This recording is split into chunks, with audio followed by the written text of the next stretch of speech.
Selamat datang Bapak Ibu sekalian. Terima kasih banyak sudah memenuhi undangan kami untuk menghadiri webinar ya pada hari ini, yaitu kita akan kupas tuntas masalah bagaimana stres, kebosanan, kemudian juga kegelisahan ketika kita memasuki masa-masa yang cukup sulit saat ini, yaitu di wabah COVID-19 ini.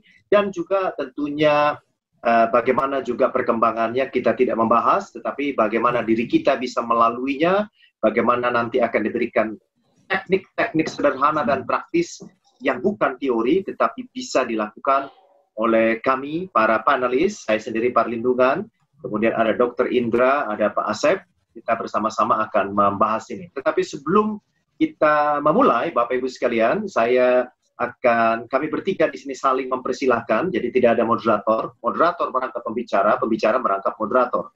Dan acara ini terselenggara atas inisiatif dari Fortuna Indonesia. Fortuna Indonesia adalah satu lembaga pelatihan dan juga lembaga konsultan manajemen yang berada di Yogyakarta.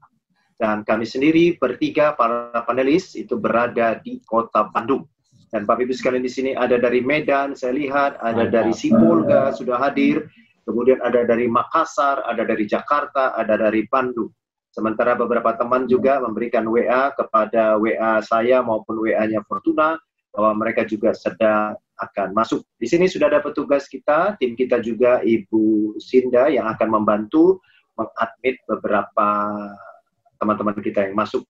Baik, sebagai pembuka daripada seminar kita pada hari ini, Bapak Ibu sekalian, sekarang kita dengarkan kata ucapan selamat datang, kalau orang Jambi bilang sekapur sirih dari CEO Fortuna Indonesia kepada Ibu Dewi Kusni, kami persilakan. Ya, terima kasih Pak Parlim. Ya, perkenalkan saya Kusni Dewi dari Yogyakarta, PT Fortuna Indonesia. Saya selaku pimpinan dari PT Fortuna. Saya hadir siang ini sedikit menyampaikan tentang Fortuna Indonesia seperti apa. Jadi PT Fortuna Indonesia dibentuk tahun 2014, kemudian hingga sekarang kalau saya sendiri sejak tahun 2005 sudah bergerak dalam bidang konsultan SDM seperti itu. Kami untuk visi misi SDM-nya lebih ke konsultan, training, coaching, dan workshop seminar seperti itu Pak. Saya kira singkat saja. Ya. Baik. Terima kasih Bu Dewi. Jadi Bapak Ibu sekalian, ini adalah suatu semacam mirip-mirip etika pelatihan bahwa setiap ada seminar memang secara profesional ada yang mengorganize. Nah, kebetulan yang mengorganize acara kita ini adalah dari Fortuna Indonesia.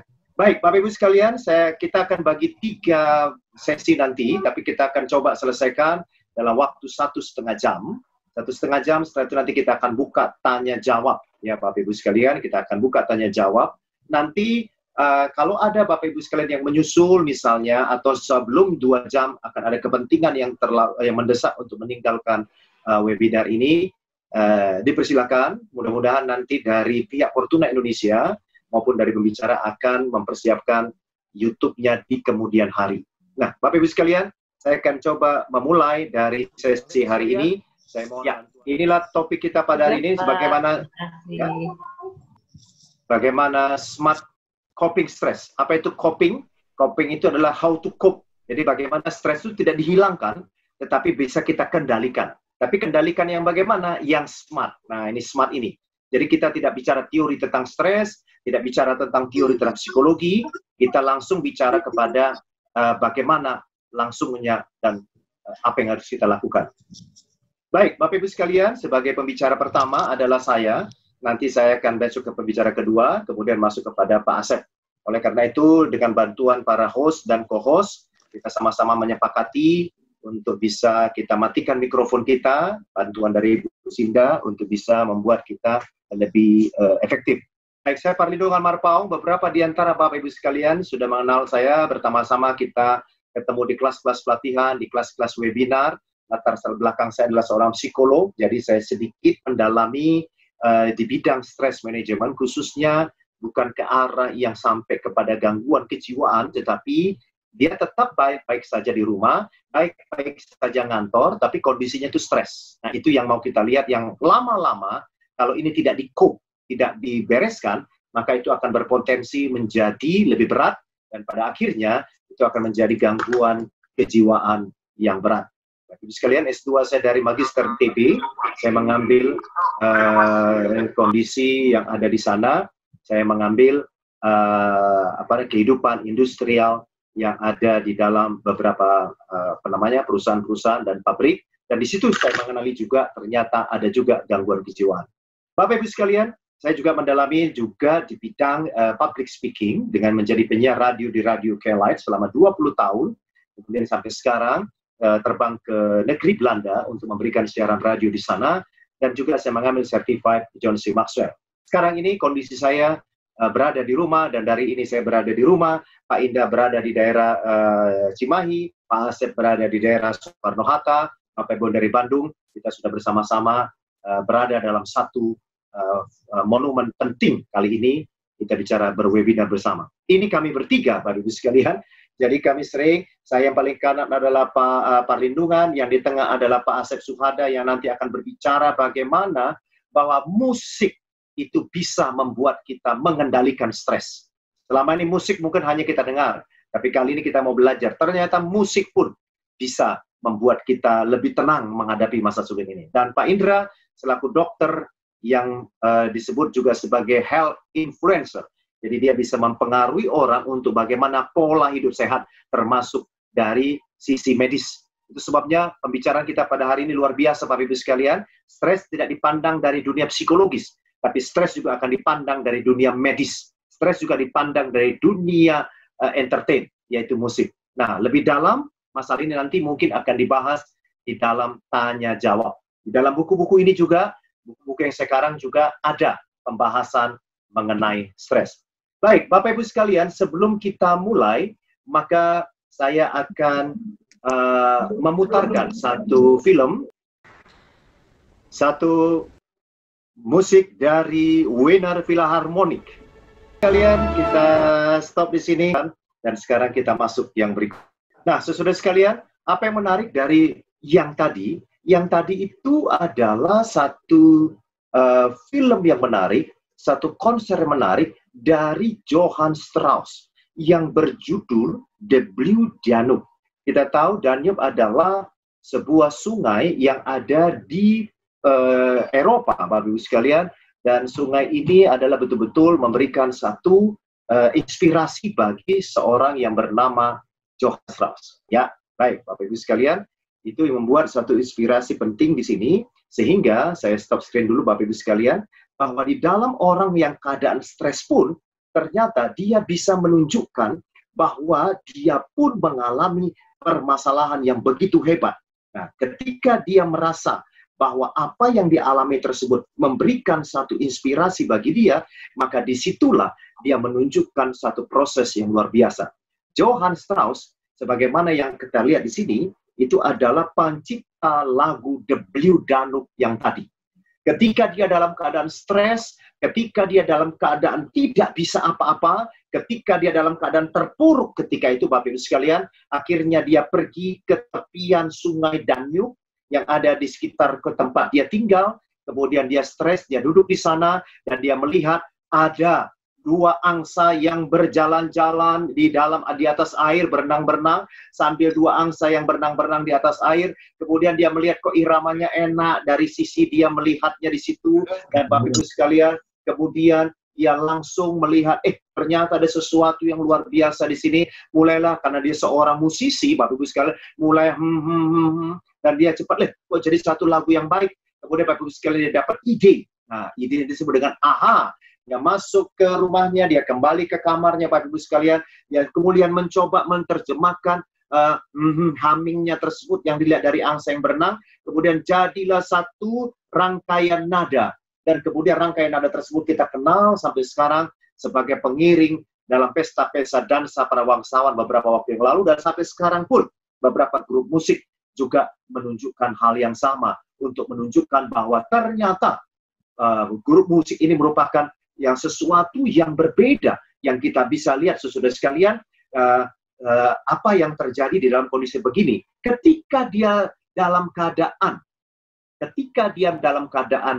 stres pun, ternyata dia bisa menghasilkan. Apa yang dihasilkan? Satu karya besar. Jadi ketika kita melihat The Blue Danube, nanti Bapak tinggal ambil di YouTube dan dengarkan dari awal sampai akhir kurang lebih 12 menit, maka kita bisa mendengar. Ternyata Bapak Ibu sekalian, ini lahir dari seorang komponis besar bernama Johann Strauss yang dalam keadaan tertekan, dalam keadaan gelisah, dalam keadaan stres.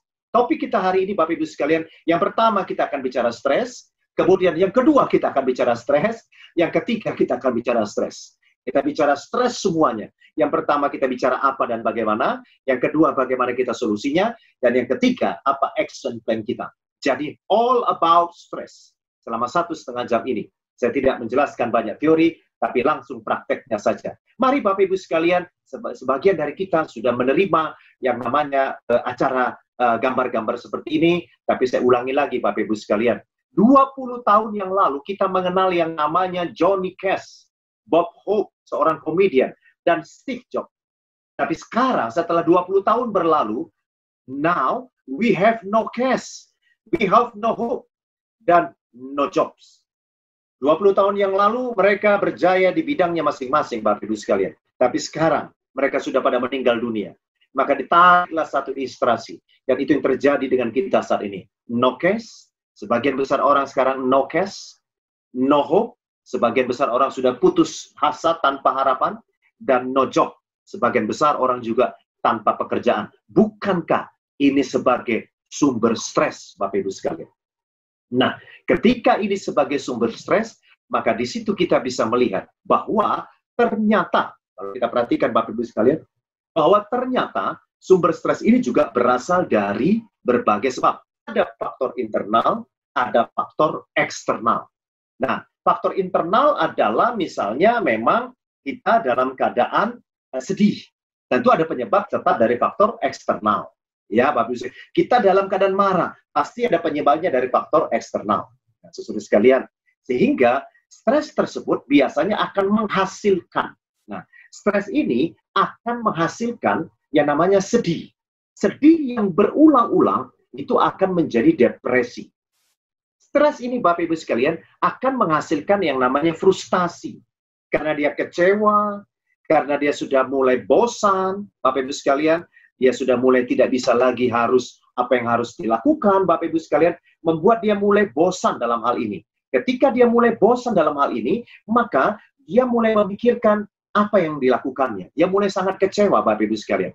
Kemudian ketika kita bisa melihat di sini juga, ternyata bahwa dia mulai marah. Jadi reaksi stres itu ada sedih, ada frustasi, ada marah, dan takut. Kemungkinan besar itu yang kita alami saat ini ketika kita sedang berada di dalam masa-masa sulit ini. Ya, kita sedih karena keuangan kita semakin menipis, kita sedih karena kita tidak mampu lagi berkarya akibat pembatasan aktivitas kita mulai frustasi, saudara sekalian, karena kita coba mengajukan cari pekerjaan, bahkan ketika kita menjual barang kita online pun tidak ada yang mau beli, kemudian kita marah, kita jengkel yang menyebabkan kepada kemarahan. Dan kita takut. Kita takut, ada apalagi beberapa di antara kita yang mungkin begitu takut dengan virus corona ini, Bapak Ibu sekalian. Apa artinya di sini kita lihat? Sedih, frustasi, marah, dan takut itu sebenarnya tidak bisa dilihat. Itu semuanya hanya muncul dan bisa dilihat dari tingkah laku. Kita bisa melihat orang yang sedih bagaimana. Coba Bapak Ibu lihat orang yang duduk ini dalam keadaan apa? Dia bisa jadi dalam keadaan sedih, dia bisa jadi dalam keadaan frustasi, dia bisa jadi dalam keadaan marah yang ditahan, atau dalam keadaan takut. Jadi kita tidak bisa melihat bahwa perilaku orang sedih itu kelihatan. Tidak bisa kita lihat di dalamnya. Jadi orang stres bisa kita pantau dari tingkah lakunya. Nah, Bapak Ibu sekalian. Tetapi mari kita masuk sekarang. Nah, itu contoh-contoh penyebabnya bisa banyak sebab, Bapak Ibu sekalian. Hebatnya lagi, ada yang diketahui, ada yang tidak diketahui. Ya, yang diketahui jelas saya kehilangan pekerjaan.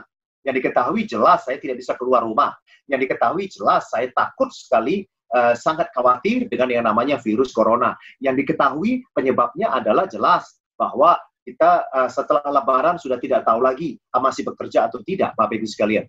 Tetapi ada yang tidak diketahui. Saya stres, tapi saya nggak tahu kenapa. Kenapa? Nggak tahu. Pokoknya saya jengkel sekali. Kenapa? Nggak tahu. Pokoknya saya sedih sekali. Kenapa sedih sekali? Saya juga tidak tahu, Bapak Ibu sekalian. Tetapi semua itu bisa diketahui dengan salah satu proses yang disebut dengan percakapan. Dengan salah satu proses yang disebut dengan konseling. Ada dialog, ngobrol dengan orang lain, Bapak Ibu sekalian. Baik, kita mulai. Sekarang saya langsung masuk kepada solusinya yang nanti akan diperkaya oleh Dr. Indra dan juga oleh Pak Asep, Bapak Ibu sekalian. Kita lihat, semua pelangi yang saya ketahui, yang Bapak Ibu ketahui, itu datang setelah hujan badai mereda. Matahari itu biasanya menyinari bekas daripada badai atau hujan, sehingga itu yang memunculkan pelangi. Jadi Bapak Ibu sekalian, itu namanya hope. Setelah masa-masa sulit ini, akan ada masa-masa indah. Anggaplah sekarang ini adalah musim hujan. Nanti akan ada pelangi yang muncul, Bapak Ibu sekalian. Sehingga tanpa sadar, saya tidak punya harapan. Tidak mungkin tidak punya pengharapan, Bapak Ibu sekalian. Kalau kita lihat, pelangi itu merupakan simbol daripada pengharapan itu sendiri.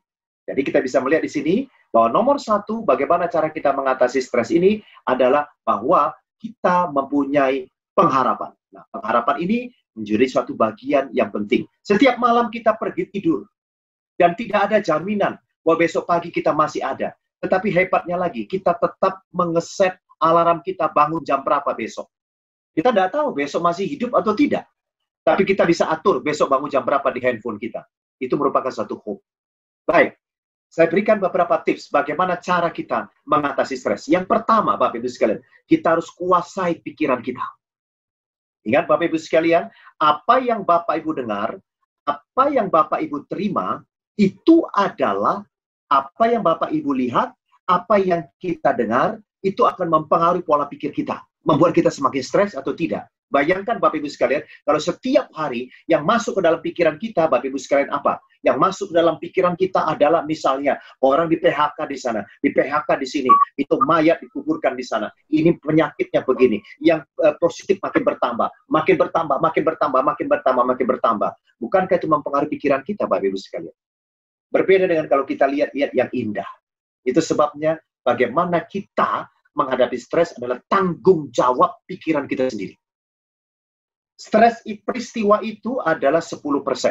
Tetapi respon kita terhadap stres, terhadap peristiwa itu, itulah yang menjadi 90%. Ketika kita mendengar musik-musik yang indah, nanti Pak Asep akan menjelaskan musik-musik yang indah, Bapak Ibu sekalian. Ternyata itu bisa mempengaruhi pikiran kita. Jadi mulai sekarang, Bapak Ibu sekalian, kalau saya sudah melakukan itu, stop untuk membaca-baca berita-berita yang membuat makanan pikiran saya menjadi negatif. Tapi lihatlah hal-hal yang baik-baik. Daripada kita membaca jumlah penderita yang bertambah, lebih bagus kita fokus kepada jumlah COVID-19 atau penderita COVID-19 yang sudah bertambah. Daripada kita sibuk merenungkan pekerjaan saya ada atau tidak, kemudian bagaimana PHK di perusahaan saya, uangnya tidak ada, lebih bagus kita memikirkan ternyata bisnis online itu maju. Ternyata saya punya talenta untuk memasak. Ternyata saya punya ribuan teman-teman yang bisa saya tawarkan menu saya yang baru. Jadi kita menguasai pikiran kita, Bapak Ibu sekalian. Yang kedua yang tidak kalah pentingnya adalah, kalau tadi maaf kata, yang kedua, yang pertama tadi saya salah, yang pertama tadi itu adalah hope, yang kedua tadi adalah pikiran, di sana salah, yang pertama adalah kita punya harapan, yang kedua itu adalah kita kuasai pikiran, yang ketiga sekarang ini adalah jangan mencari-cari alasan.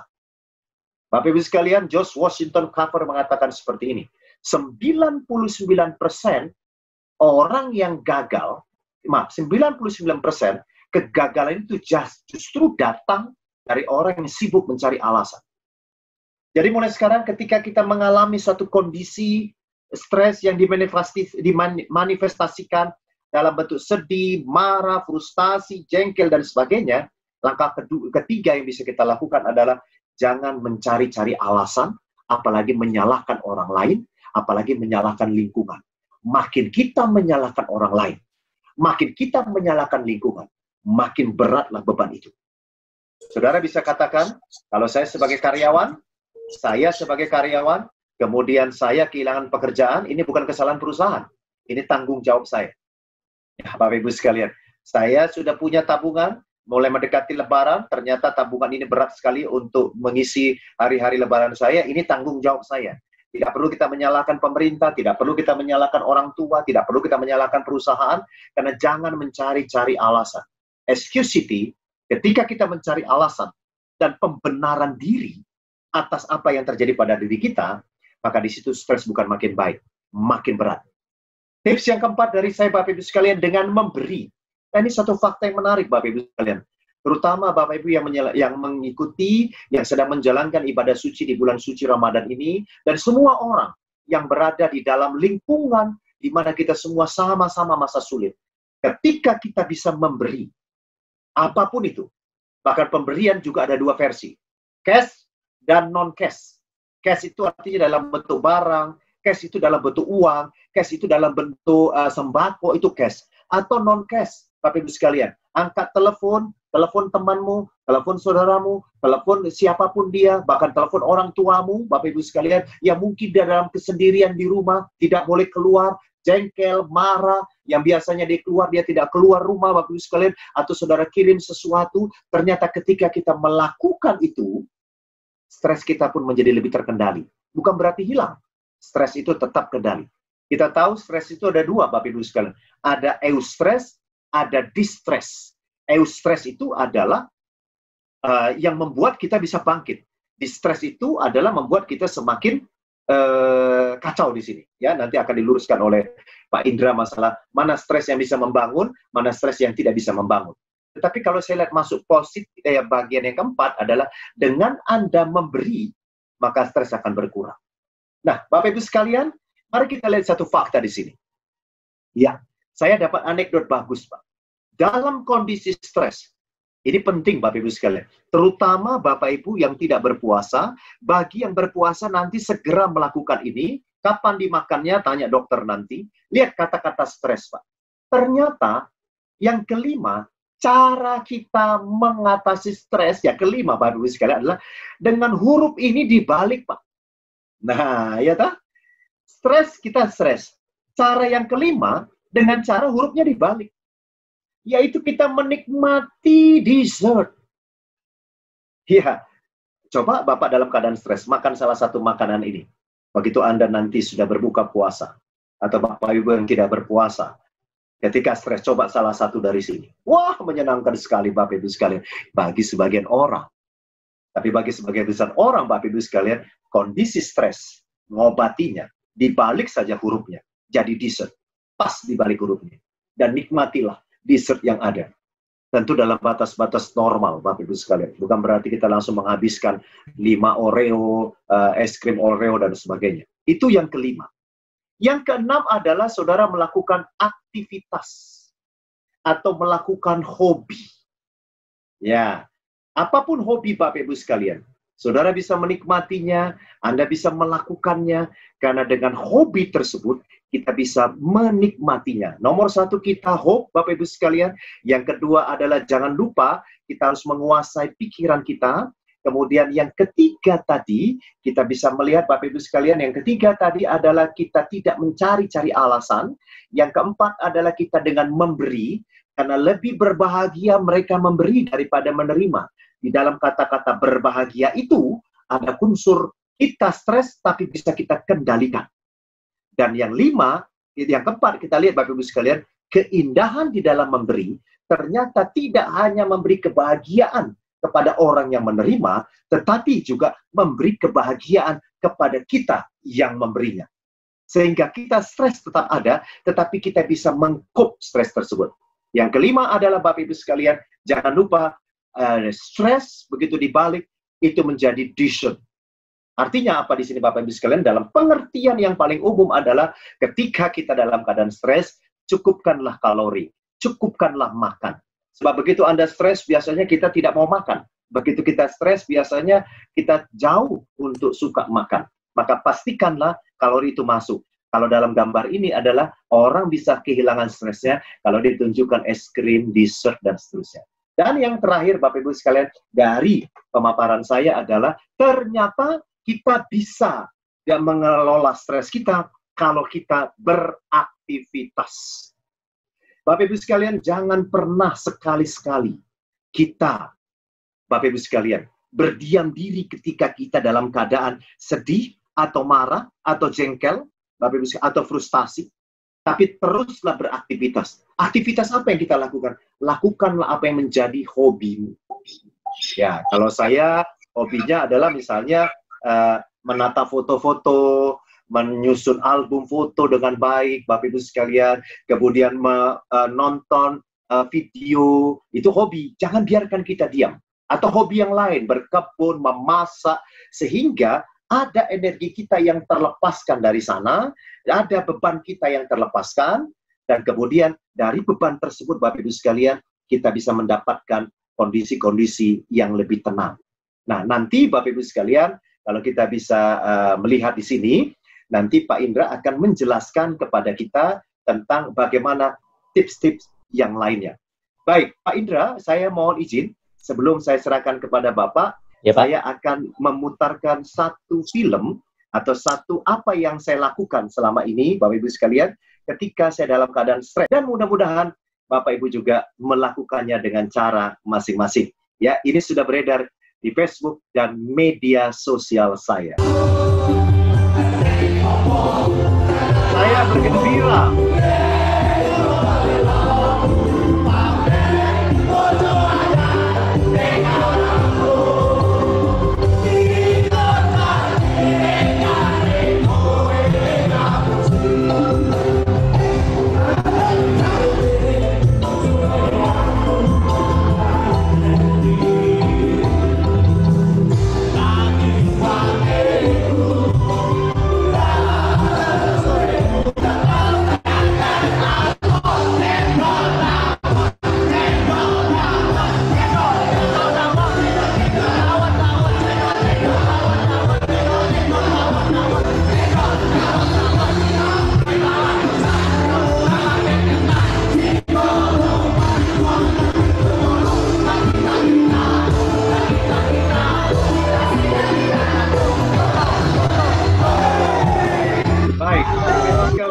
Itulah yang biasa saya lakukan, saya hanya sharing. Jadi saya menghadiri konser-konser, saya cari almarhum Didi Kempot tempo hari di mana dia konser, kemudian saya hadir, saya joget-joget sama-sama. Dan ketika saya joget, Bapak Ibu sekalian, memang stres tetap ada. Memang cicilan tetap ada, beban masalah tetap ada.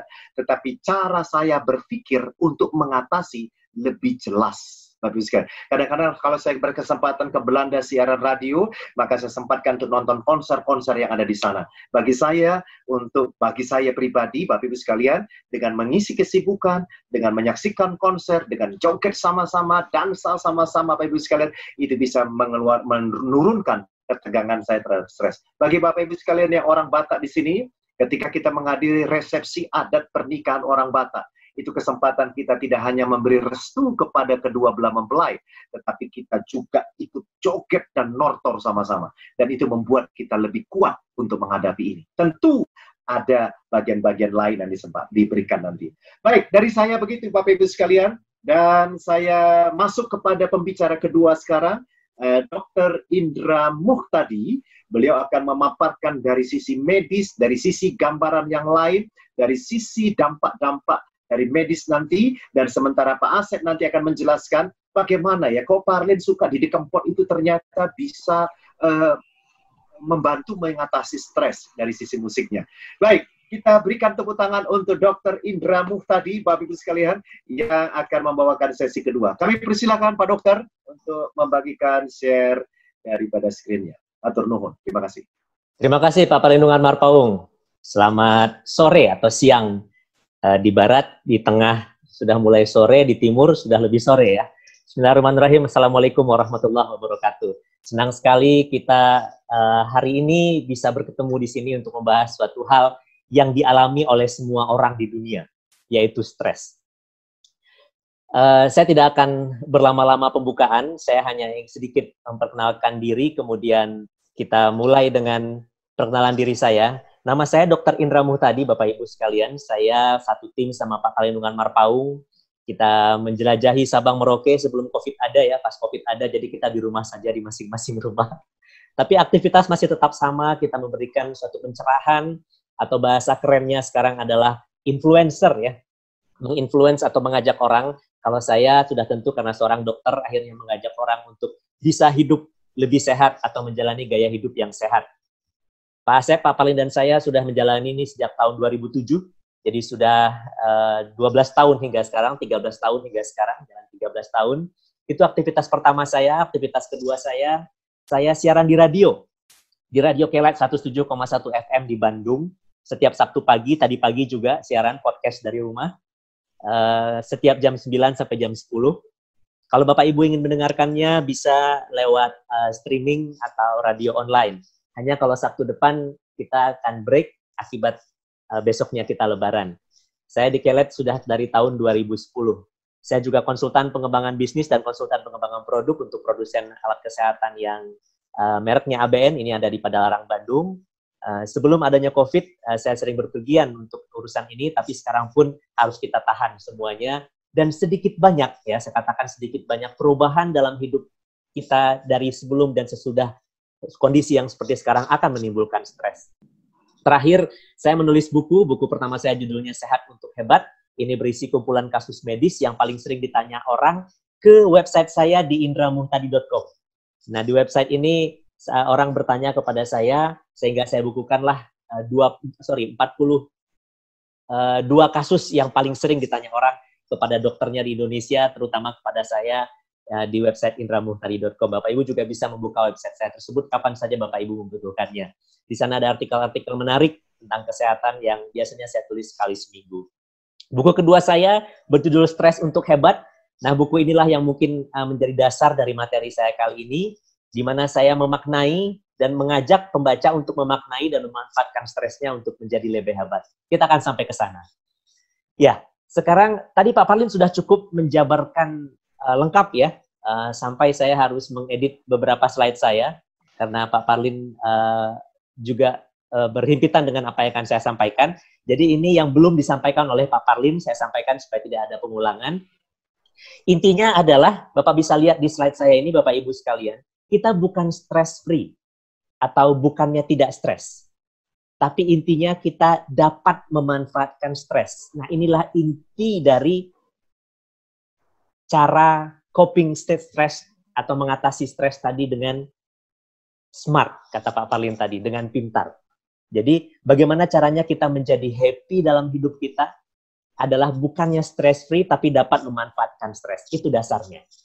Nah, sudah ada sekitar 40-an peserta di sini ya. Nah, saya ingin bertanya nih kepada bapak-bapak dan ibu-ibu yang ada di sini. Siapa yang hidupnya memiliki stres? Ayo Bapak Ibu ngaku. Bapak Ibu ngaku siapa yang hidupnya punya stres. Tuh, Mbak Dewi udah ngacung. Memang videonya kita off ya. Tapi saya bisa melihat orang-orang yang mengacung. Siapa hidupnya yang punya stres? Tapi saya lihat sedikit yang mengacung ya. Banyaknya merasa, enggak, saya nggak punya stres katanya. Saya ulang pertanyaan saya refresh pertanyaannya. Siapa orang yang tidak stres sekarang di dunia ini? Nah, mungkin ini pertanyaan yang lebih bertolak belakang dari yang tadi ya. Siapa orang yang tidak stres sekarang? Tadi kan Bapak Ibu yang ngacung sedikit. Berarti selain yang ngacung adalah kelompok orang yang tidak stres, betul ya? Nah, bagi yang tidak ngacung, mereka adalah kalau bukan sudah mati, adalah seorang gila. Karena hanya 2 orang ini saja yang stres. Sementara kita yang di tengah-tengah, orang hidup dan tidak gila, pasti, saya katakan pasti ada stresnya. Jadi bisa dikatakan stres merupakan tanda bahwa kita sedang hidup. Karena kalau kita sudah tidak hidup, kita tidak punya stres. Atau ada orang yang hidup tidak punya stres, yaitu orang gila. Nah, kita masuk nanti ke ranah kedokterannya ya. Tapi saya ingin menyampaikan dulu. kenapa kok tadi Bapak Ibu sedikit yang mengacuh? Hanya sedikit yang mengacungkan tangannya, hanya sedikit yang mengaku bahwa dirinya stres. Karena pada prinsipnya, dari sisi medis, beban stres itu juga ada yang stresnya kecil, ada yang stresnya besar. Jadi, stres itu berbeda-beda antara orang-orang satu dengan orang yang lainnya. Jadi, ada stresnya yang ringan, ada stresnya yang berat. Makanya tadi Bapak Ibu tidak mengacung. Kalau seandainya stres yang ringan, contohnya apa? Contohnya sederhana, ingin buang air kecil. Itu stres yang ringan. Sehingga kita nggak merasa bahwa diri kita stres. Padahal itu adalah wujud dari stres ketika kita menahan buang air kecil. Sementara stres yang berat, contohnya misalnya kehilangan orang yang dicintai. Artinya stres berat ini, semua orang yang mengalaminya, siapapun dia di seluruh dunia, akan menjadi stres. Sementara yang stres yang ringan, jarang dirasakan orang karena sudah merupakan kejadian sehari-hari. Stres itu juga ada yang tiba-tiba, ada yang pelan-pelan datangnya. Ini juga akan merubah cara pandang orang terhadap stres yang dialami. Yang tiba-tiba contohnya apa? Yang tiba-tiba contohnya ringan, kita lagi bawa kendaraan, tiba-tiba ada kucing menyeberang, kita ngerem mendadak. Nah itu stres yang tiba-tiba tapi ringan. Stres yang tiba-tiba tapi berat, contohnya bencana alam. Tanpa ada warning, tiba-tiba tsunami datang, nah itu stres berat yang tiba-tiba. Nah stres ringan juga ada yang pelan-pelan, yang nggak kerasa. Misal, Anda menderita suatu penyakit hipertensi, Anda abaikan. Tapi di bawah alam sadar Anda ada rasa sedikit stres nih, penyakit nih pelan-pelan akan menggerogoti saya nih suatu saat nanti. Itu adalah stres yang ringan, tapi pelan-pelan. Sementara ada stres yang berat, tapi juga pelan-pelan. Contohnya misalnya berhutang. Kalau kita berhutang, maka stresnya merupakan stres yang berat, apalagi hutang yang terus menumpuk dan tidak bisa kita lunasi, nah itu datangnya pelan-pelan. Saya punya satu cerita Bapak Ibu, ini cerita tentang seekor kodok ya. Jadi waktu saya dulu SMP, saya punya guru IPA yang sering menggambarkan kondisi itu dengan percobaan. Jadi suatu saat beliau membawa satu kompor dengan 2 set tungku. Waktu saya SMP, kompor gas itu cukup mewah ya. Di laboratorium biologi kita itu ada kompor tersebut. Nah, ada 2 panci di atasnya Bapak Ibu. Yang satu berisi air panas yang sudah berasap dengan termometer di dalamnya bersuhu 80 derajat. Kita dipanggil, kesini Dek, kesini. Guru saya manggil kita Dek waktu itu. Kita berkumpul di sekitar panci, kita melihat berapa suhunya, 80 derajat Pak. Oke, catat di LKS-nya, 80 derajat. Terus yang satu lagi suhunya, si airnya tidak mengeluarkan asap, jadi asumsi kita airnya tidak panas. Kemudian dari bawah meja, Bapak itu mengeluarkan kotak yang berisi katak, seperti di gambar ini. Katak itu langsung dimasukkan ke dalam panci yang suhunya 80 derajat. Apa yang terjadi Bapak Ibu? Yang terjadi, katak itu langsung lompat. Detik yang sama dia menyentuh air 80 derajat, dia langsung lompat ke bibir panci di atasnya. Masih terasa panas bibir pancinya, dia lompat akhirnya ke lantai. Teriak-teriaklah kita di situ ya. Akhirnya ditangkaplah katak itu, dimasukkan kembali ke kotaknya. Kemudian setelah si kataknya tertangkap, guru saya mengeluarkan kotak kedua, berisi katak yang kedua. Kita pasti ngerti, oh ini pasti mau dimasukkan ke panci yang satu lagi nih. Kenapa guru saya tidak memakai katak yang pertama untuk melakukan percobaan yang kedua? Mungkin ada yang tahu. Ya, karena mereka sudah trauma. Yang pertama itu sudah trauma dia. Nah, katak yang kedua dimasukkan ke dalam panci, dia tidak lompat karena airnya nyaman, tidak panas. Ambil termometer, dimasukkan ke dalam, setelah diturunkan suhunya, dimasukkan ke panci yang kedua, ternyata suhunya hanya sekitar 20 derajat saja. Pantas si katak tidak lompat. Tapi kemudian guru saya mulai menghidupkan kompor yang kedua. Cetek. Nyalalah api warna biru dari gas. Suhu naik pelan-pelan dari mulai 20, 22, 24, 26 sampai 30, 40, 50, kita udah mulai mundur. Takut kodoknya lompat ya. Tapi sampai dengan suhunya 80 derajat, kataknya tetap tidak lompat. Sampai akhirnya api dimatikan oleh guru. Ya Pak, Kenapa dimatikan? Kenapa nggak nunggu kodoknya lompat? Kita bertanya, banyak yang bertanya. Terus guru saya menjawab, loh, kita kan lagi nggak bikin suike, katanya. Ya, nah, saya ingin bertanya pada Bapak Ibu sekalian, kenapa katak yang kedua tidak lompat, suhunya sama-sama 80 derajat, tapi katak yang pertama lompat detik yang sama dia dimasukkan ke sana? Ya, betul sekali.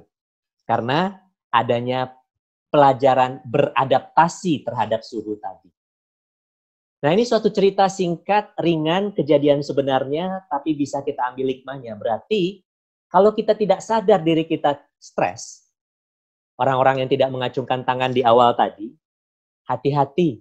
Jangan-jangan sebentar lagi akan jadi suike. Jangan-jangan jadi stresnya memuncak, akhirnya ending dari stres yang kita tidak harapkan. Karena ending dari stres yang tidak diinginkan itu ada dua, Bapak Ibu. Yang pertama neurosis, yang kedua psikosis. Nah, dari gambarnya saja bisa dilihat ya.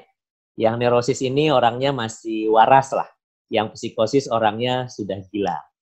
Jadi, endingnya stres bisa positif, bisa negatif. Kita nanti bicara yang positifnya. Bagaimana caranya supaya ending stres positif. Tapi ini ending stres yang kita tidak inginkan, yaitu ending stres yang negatif, yaitu neurosis dan psikosis. Bedanya apa? Bedanya tipis sekali. Karena orang neurosis, kena beban stres yang lebih berat aja, dia dengan sangat gampang akhirnya nyebrang ke psikosis. Yang neurosis itu, mereka stres, tapi masih menjalani kehidupan seperti normal. Jadi masih mandi, masih makan, masih bekerja, tapi kemelut yang terjadi di pikiran dan hatinya. Itu yang neurosis. Sementara yang psikosis, karena beban stres tadi, mungkin kualitasnya, mungkin waktunya, seperti yang kita bahas sebelumnya tadi, itu membuat dia menjadi beralih, menjadi tidak waras atau alias gila. Kalau sudah nyebrang ke psikosis, Bapak Ibu, itu sangat sulit sekali untuk kembali ke neurosis. Inilah yang dilakukan sama dokter-dokter spesialis jiwa di rumah sakit jiwa ya. Ada beberapa yang sembuh, ada, tapi yang namanya sembuh sempurna tidak akan sembuh sebelum kita menderita psikosa. Jadi, jangan sampai kita mengalami stres yang tidak diinginkan. Kita inginnya stres itu yang kita inginkan. Jadi bagaimana caranya? Masuk ke how-nya sekarang ini. Bagaimana caranya supaya stres tadi tidak mengganggu atau tidak membuat kita menjadi gila. Gila itu ketika otak kita sudah kehilangan pijakannya terhadap suatu realita yang sebenarnya terjadi. Makanya, kalau seandainya Bapak Ibu sedang stres, cobalah jangan ditakuti stresnya. Jangan ditakuti stresnya. Stres itu harus dijadikan teman. Ini satu. Yang kedua, kalau Bapak Ibu sedang stres, jangan dihindari. Jangan dihindari stresnya. Karena stres itu harus dihadapi. Dan yang ketiga, kalau Bapak Ibu sedang stres, jangan mengingkari stresnya. Karena stres itu tidak kita ingkari untuk kita akui. Ini formula dasar untuk kita bisa membuat stres menjadi ending yang positif. Atau istilah di buku saya katakan stres untuk hebat. Jadi ketika stres kita jadikan teman, ketika stres kita hadapi dan kita akui, oh iya benar saya stres, ayo kita hadapi, ayo jadi teman. Ceritanya begini, kalau stres senantiasa kita lawan, senantiasa kita hindari, kita takuti, kemudian kita akui, tidak akui, akhirnya stres itu akan menumpuk dan menjadi domino efek kepada hal-hal lain dalam kehidupan kita. Langkahnya hanya 3 lagi. Langkahnya hanya 3. Yang pertama, dikontrollah stres itu. Nanti kita bahas sedikit ya. Kemudian kita atasi. Dan yang paling penting kita manfaatkan. Semudah 1, 2, 3. Bagaimana cara mengontrol stres? Saya contohkan stres yang ringan tentang kita keinginan untuk buang air kecil. Biar Bapak Ibu bisa membuat persamaannya kepada stres-stres lain yang mungkin terjadi di kehidupan. Misal, kita ingin atau kebelet gitu ya, pengen buang air kecil. Bagaimana cara mengontrol stresnya? Ya, dikontrol lah stresnya. Oke, nanti dulu, tunggu. Acaranya masih berlangsung. Nanti setelah break, saya baru mau keluar untuk buang air. Terus diatasi stres tadi dengan cara kita membuat solusi, rencana solusi ya. Dari yang tadi, oh ya nanti kan saya habis break akan ke WC. Nggak masalah toh, udah teratasi stresnya. Bagaimana cara memanfaatkannya? Kita ambillah hikmah dari setiap yang terjadi. Contoh yang buang air kecil tadi. Siapa ya orang di dunia ini? Paling gampang kalau ngambil hikmah gitu ya. Kita ambil yang perlawanannya. Siapa ya orang dunia ini, di dunia ini yang tidak lagi kebelet buang air kecil? Oh, orang yang gagal ginjal. Karena orang gagal ginjal, buang airnya hanya 1-2 cc aja dalam 24 jam. Malah harus dicuci darahnya 2 kali seminggu, seumur hidup. Berarti kalau saya masih bisa merasakan ingin buang air kecil, saya sehat. Jadi kita kontrol, kita atasi, kita manfaatkan stresnya.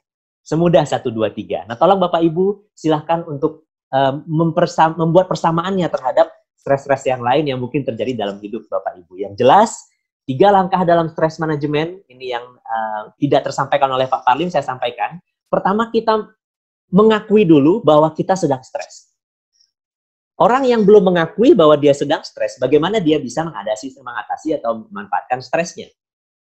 Contoh, misalnya ada teman kita yang curhat, terus kita bilang, kamu sedang stres. Oh tidak, saya tidak sedang stres. Boro-boro dia bisa mau menghadapi stresnya, karena dia sendiri belum mengakui bahwa dirinya stres. Yang kedua, kita explore hal-hal negatif penyebab stres tadi. Kenapa ya saya stres? Karena kita untuk bisa mencoba untuk mengatasinya, adalah untuk menghadapi penyebabnya. Selama kita belum tahu penyebabnya, selama itu juga stresnya akan dalam lingkaran setan yang nggak selesai-selesai. Barulah setelah kita tahu, kita mengakui, kemudian kita mengakui kita stres, terus kita mengetahui kemungkinan penyebabnya, belum tentu juga pasti, karena ini merupakan hasil dari pikiran sendiri. Kalau perlu kita konsultasi sama dokter, psikolog, psikiater, atau sama teman, untuk mempinpoint pasti hal negatif penyebab stres kita agar lebih mudah.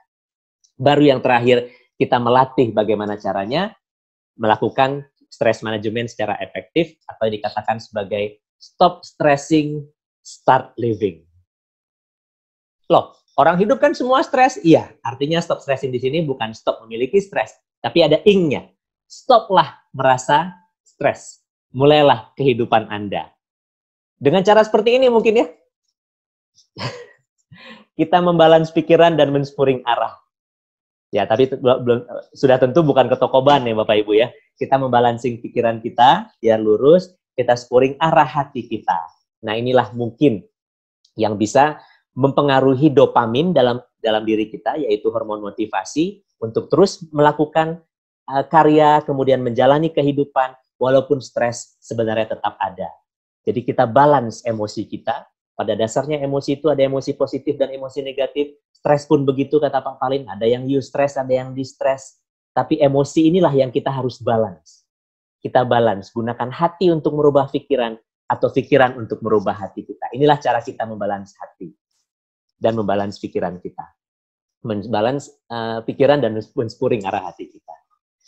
Terakhir, untuk itu, untuk bisa menjalani apa yang saya sampaikan walaupun sangat ringkas tadi, ada paradigma atau pondasi dasar adalah gaya hidup yang sehat.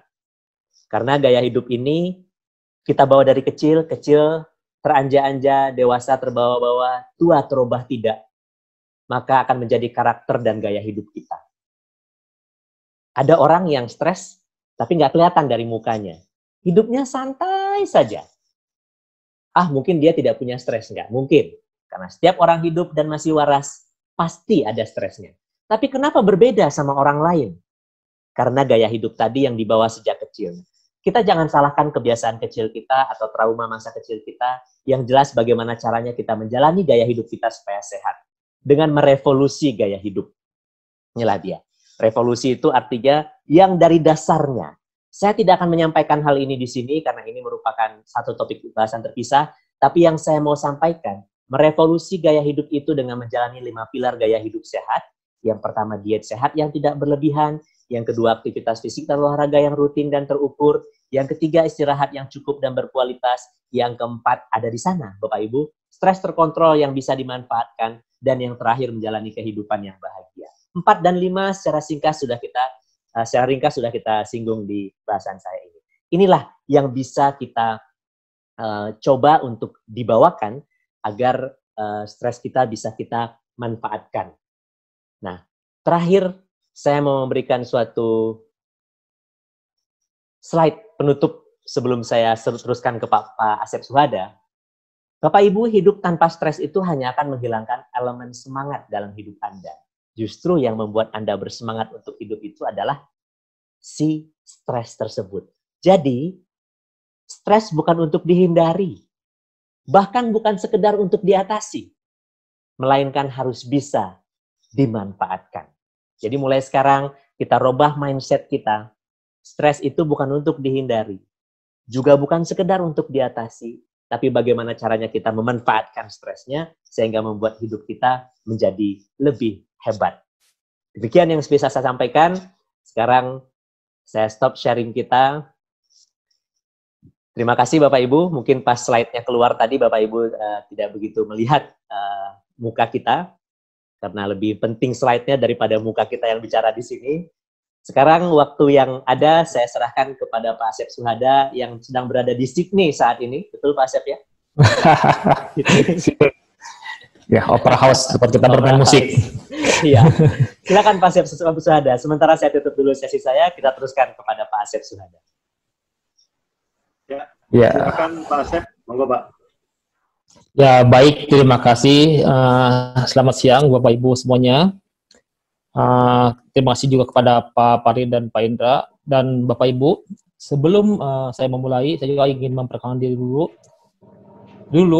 Saya banyak berkecimpung dalam bidang musik dan sekarang lebih banyak lagi berkecimpung dalam bidang angklung bersama Pak Parin dan Bapak Indra Murhadi berkeliling se-Indonesia. Dan sebelum kita mulai, saya ingin memperkenalkan diri dulu. Nama saya adalah Asep Suhada, kelahiran di Bandung tanggal 27 Desember 1968. Dan apabila Pak Parin adalah seorang psikolog, Dr. Indra adalah seorang dokter, saya sebetulnya adalah insinyur geologi dari ITB, namun justru lebih banyak berkecimpung dalam bidang musik, terutama musik angklung. Dan Bapak Ibu sekalian,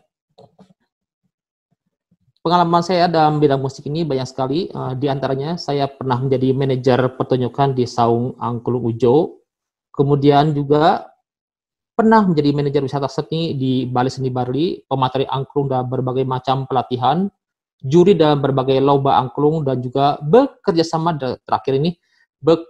dengan teknik fisika ITB dalam membuat angklung robot atau klungbot yang telah meraih berbagai macam penghargaan baik nasional dan internasional. Dan sebelum kita mulai dengan materi saya ingin memainkan sebuah musik dulu. Saya baru belajar tadi pagi, mudah-mudahan masih ingat.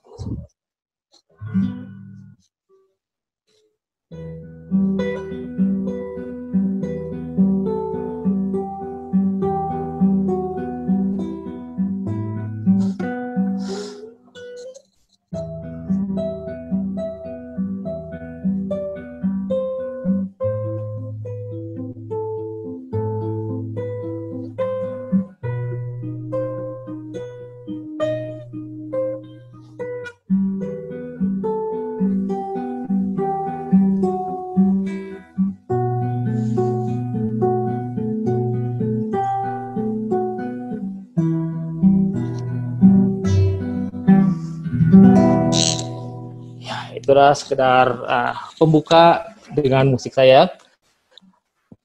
Saya yakin kita semua sudah tahu bahwa musik itu adalah dapat mengurangi stres. Ya, bukan menghilangkan, tapi mengurangi stres. Karena tidak mungkin stres itu bisa hilang seperti yang disampaikan oleh Pak Indra dan Pak Parin tadi. Jadi musik itu bisa mengurangi stres. Tapi mengapa sih hal itu kok bisa terjadi? Mengapa bisa mengurangi stres? Tetapi saya sebelumnya ingin berbagi dulu pengalaman. Saya sebelumnya adalah seorang praktisi musik dan dulu saya pernah bekerja di Saung Angklung Ujo sebagai manajer pertunjukan. Dan selama tidak ada tugas lain yang saya harus keluar daerah atau ke tempat lain, saya selalu hadir di ruang pertunjukan Saung Angklung Ujo.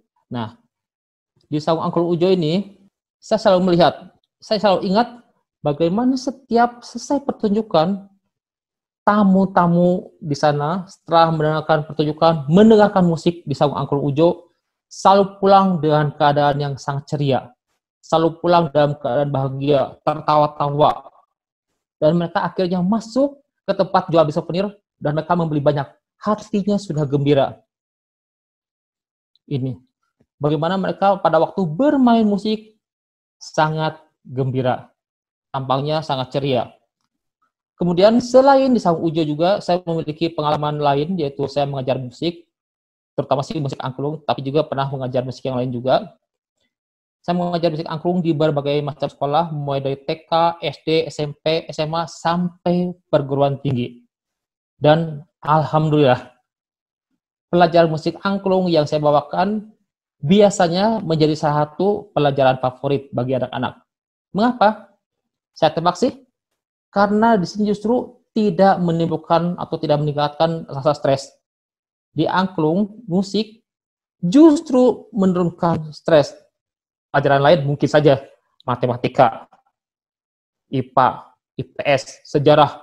Biasanya mereka banyak berkutat dengan masalah sehingga akhirnya malah jadi stres. Baik yang orang takut kepada matematika, banyak yang takut kepada IPS, sejarah dan sebagainya. Tapi begitu masuk ruang angklung, mereka tertawa-tawa, bisa bergembira bersama-sama. Mereka bisa bermain, nah ini pun anak-anak bisa bermain musik dan mereka terlihat wajahnya demikian gembira, tidak ada beban. Nah, kebetulan beberapa kali saya pun memiliki murid dari ABK. Nah, ABK juga ternyata senang bermain musik. Mungkin dibandingkan teman-temannya yang lain, mereka lebih lambat, tapi sedikit demi sedikit mereka bisa bermain musik. Dan ini adalah salah satu, mungkin saya tidak punya gambar yang milik saya sendiri. Ini pernah ada suatu pertunjukan bagi anak-anak ABK, permainan angklung, dan kita lihat di sini, musik dan manfaatnya bagi orang yang berkebutuhan khusus atau ABK. Nah, selain itu juga, saya pernah memainkan angklung interaktif di satu seminar yang dihadiri oleh kaum Alzheimer. Dan seperti anak-anak ABK juga, pada waktu mereka bermain, mereka tidak bermain langsung bagus seperti yang lain, tapi bertahap sedikit-sedikit. Apalagi mereka kebanyakan sudah tua, motoriknya pun sudah tidak begitu bagus, sehingga menggerakkan angklung pun kurang begitu bagus. Tapi lama-kelamaan mereka bisa, dan wajahnya senang kali berseri-seri pada waktu memainkan alat musik angklung yang dibawakan pada acara seminar tersebut. Dan pada waktu diskusi dengan dokter pembimbingnya, dokter pembimbing menyampaikan bahwa bermain musik memang merupakan salah satu terapi untuk para penderita Alzheimer. Membuat mereka lebih tenang, lebih banyak ingat pada hal-hal yang lain, dan yang pasti membuat mereka lebih bahagia.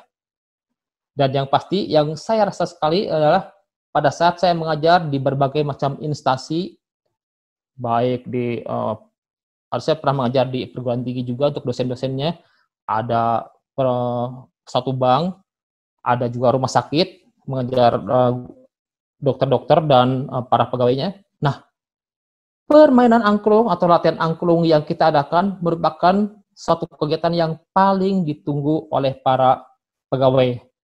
Dan mereka bilang langsung, para pegawai bilang langsung, bahwa latihan musik angklung ini amat ditunggu-tunggu oleh mereka karena mereka bisa meredakan stres akibat menghadapi berbagai macam tekanan pada pekerjaan yang mereka lakukan setiap hari. Nah, ternyata betul, yang namanya musik ini bisa mengurangi stres, bisa meredakan stres. Nah, mengapa begitu ya? Nah, sekarang kita mulai berpikir, kalau kita bisa meredakan stres, harusnya ada penelitiannya dong ya. Nah, sekarang kita akan lihat penelitian mengenai lagu ini bagaimana. Jadi, Bapak, Ibu, dan saudara-saudara sekalian, stres, mungkin tadi sudah dapat beberapa bagian dari Pak Parlin dan Dr. Indra. Stres ini terjadi dari rasa kewalahan akibat tekanan, baik dari luar maupun dari diri sendiri. Dan ketika stres mulai melanda, biasanya ada perlawanan dari tubuh kita sendiri dan membacanya itu adalah sebagai ancaman, dan untuk melindungi itu, tubuh mulai memproduksi berbagai macam hormon stres. Ini mungkin Dokter Ida lebih tahu, tapi antara lain adalah ada adrenalin, ada kortisol, ada norepinefrin. Siap Pak Asep, nanti pas penutup saya tambahin itu. Hormon stres. Itu ya. Nanti ada beberapa hormon stres. Nah, karena hormon stres ini keluar, akhirnya membuat kita lebih deg-degan. Biasanya jantung kita akan berdebar kencang. Kemudian denyut jantung meningkat, nafas jadi lebih cepat dan singkat, otot kita menegang, dan sebagainya. Pokoknya banyak hal yang negatif. Mengapa? Karena kita sudah mulai diserang oleh rasa stres itu. Nah, kemudian para ilmuwan dari University of Missouri setuju bahwa mendengarkan musik dapat memperbaiki suasana hati, bisa meredakan stres.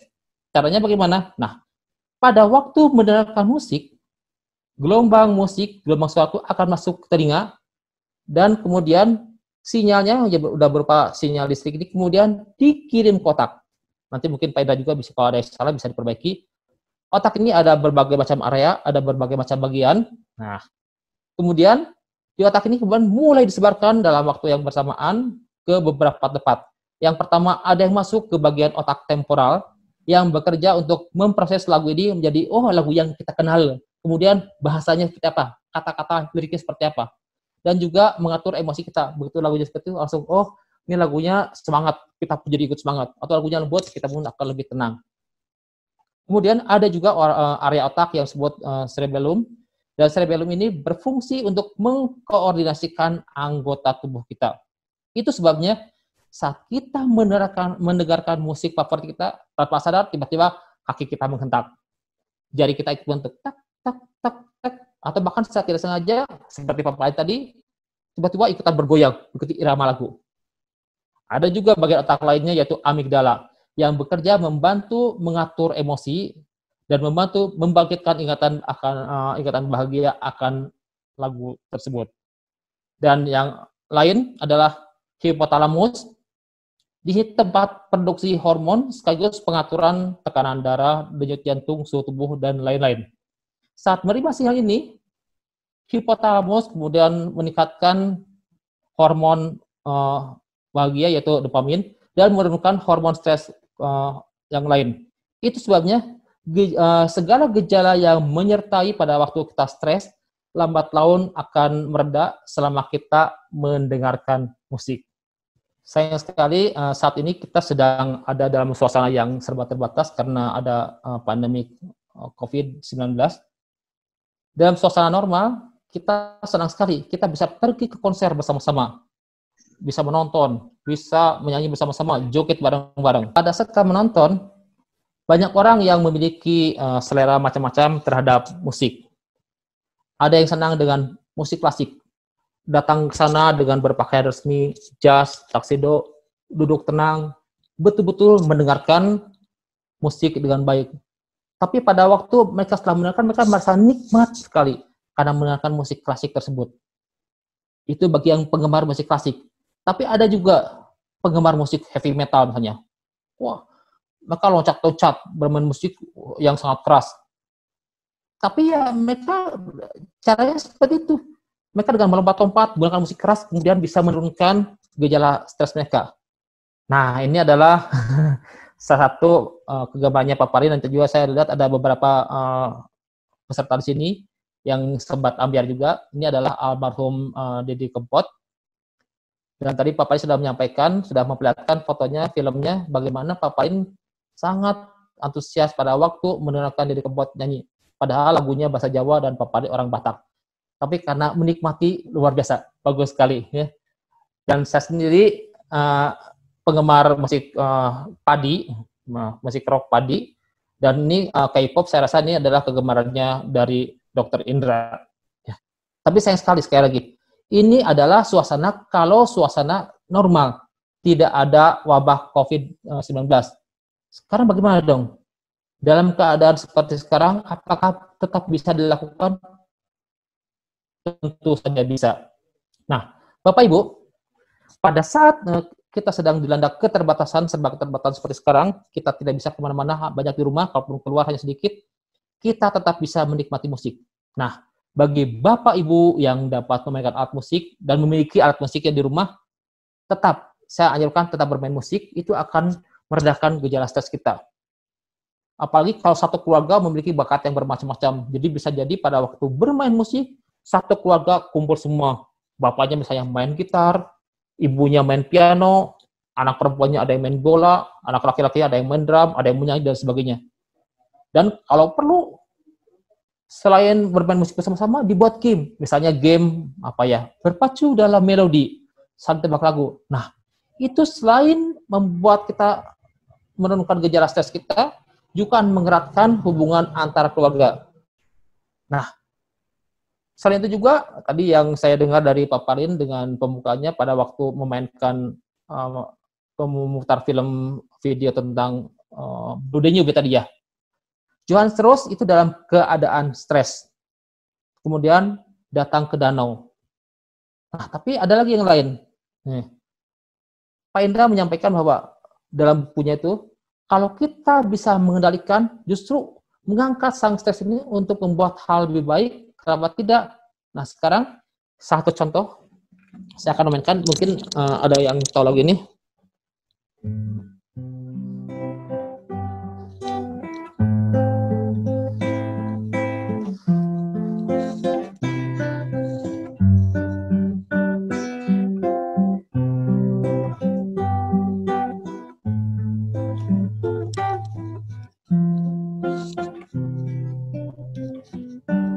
Ini adalah lagu Tears in Heaven dari Eric Clapton. Mungkin ada di sebagian di antara kita yang sudah tahu bagaimana sejarahnya, tapi banyak juga yang belum tahu. Lagu Tears in Heaven ini dibuat pada saat sang penciptanya, yaitu Eric Clapton, mengalami musibah yang luar biasa. Dia sangat stres. Mengapa? Karena anaknya yang berusia baru 4 tahun, anak laki-lakinya, Connor, baru berusia 4 tahun, jatuh dari lantai 53 di apartemennya sehingga meninggal. Waduh, dia sampai sedih banget. Stres, tapi kemudian ada mungkin di antara kita yang gara-gara stres mungkin berpikir, merenungi segala macam, atau bahkan ada yang bunuh diri. Beda. Sebaiknya kita harus bisa mengendalikan stres kita, dan Eric Clapton pun bisa mengendalikannya. Sehingga pada waktu dia dalam stres, dia tidak melakukan hal-hal yang konyol, misalnya dengan bunuh diri atau dengan narkoba, tapi dia kemudian menciptakan lagu untuk sang anak. Dan lagu ini, Tears in Heaven, itu lagu yang sangat luar biasa. Bagi yang belum pernah dengar, silahkan cari lagunya Tears in Heaven, dan memenangkan banyak penghargaan, Grammy Award, luar biasa sekali. Itu mengapa? Karena kita bisa mengendalikan, si Eric Clapton ini bisa mengendalikan stresnya, dan membuatnya menjadi sesuatu yang lebih baik.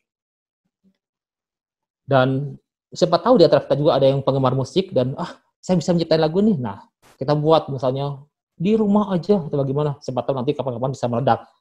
Nah, bagaimana kalau kita tidak bisa main alat musik? Silahkan kita mungkin punya televisi setel video-video musik. Atau kalau perlu dengan keluarga kita setel video musik karaoke, nyanyi bareng-bareng. Dan nyanyinya tolong ya gantian juga, jangan bapaknya terus yang suka lagu ini, lagu nostalgia, misalnya bapaknya terus. Gantian dong, ibunya penggemar lagu India, misalnya setel lagu India. Oh, anak laki-lakinya suka lagu rock, gantian. Anaknya yang perempuan suka K-pop, ya K-pop lah. Nah, itu bareng-bareng. Kalau sendirian bagaimana? Gampang. Kita semua sekarang dari zaman modern, saya yakin semua orang pasti punya handphone, kan? Sekarang tinggal colokin earphone, masuk ke kamar, setel lagu yang kita sukai. Silahkan teriak-teriak. Kalau perlu di depan kaca kita joget-joget. Jangan lupa kunci dulu pintunya. Kalau ada orang masuk, kenapa katanya orangnya. Itu bisa meredakan stres kita.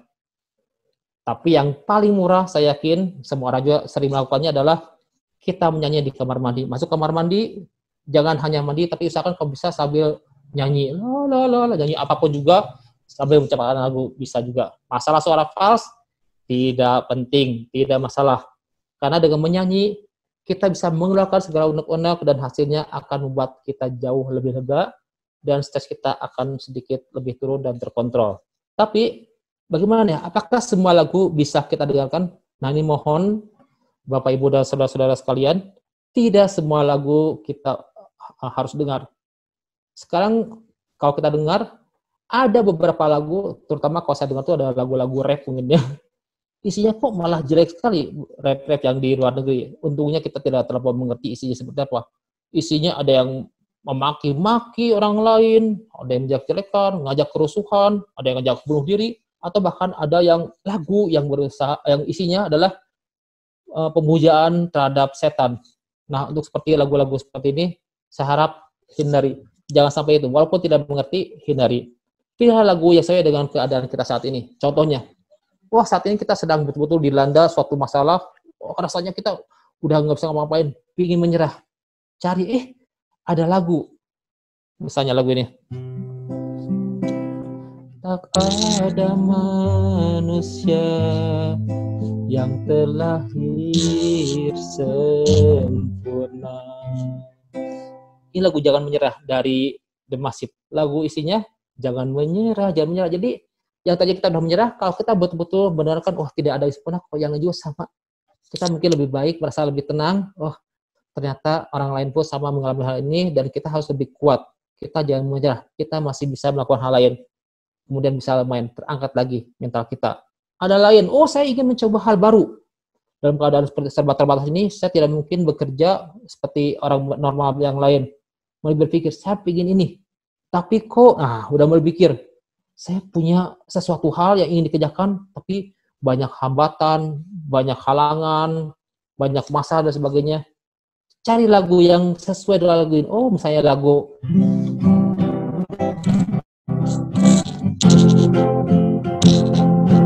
mimpi adalah kunci untuk kita menaklukkan dunia.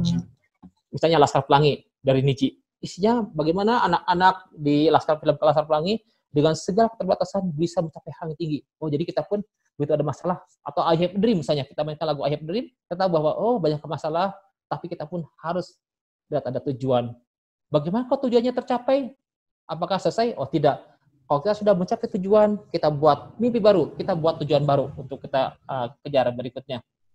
Dan mungkin karena kebetulan sekarang kita sedang ada di bulan Ramadan, alangkah baiknya juga kalau kita memainkan lagu-lagu yang lembut, yang berasal dari irama-irama rohani dari diri masing-masing. Sepertinya kalau sekarang kita bulan Ramadan, orang Muslim mungkin lagu ini ya.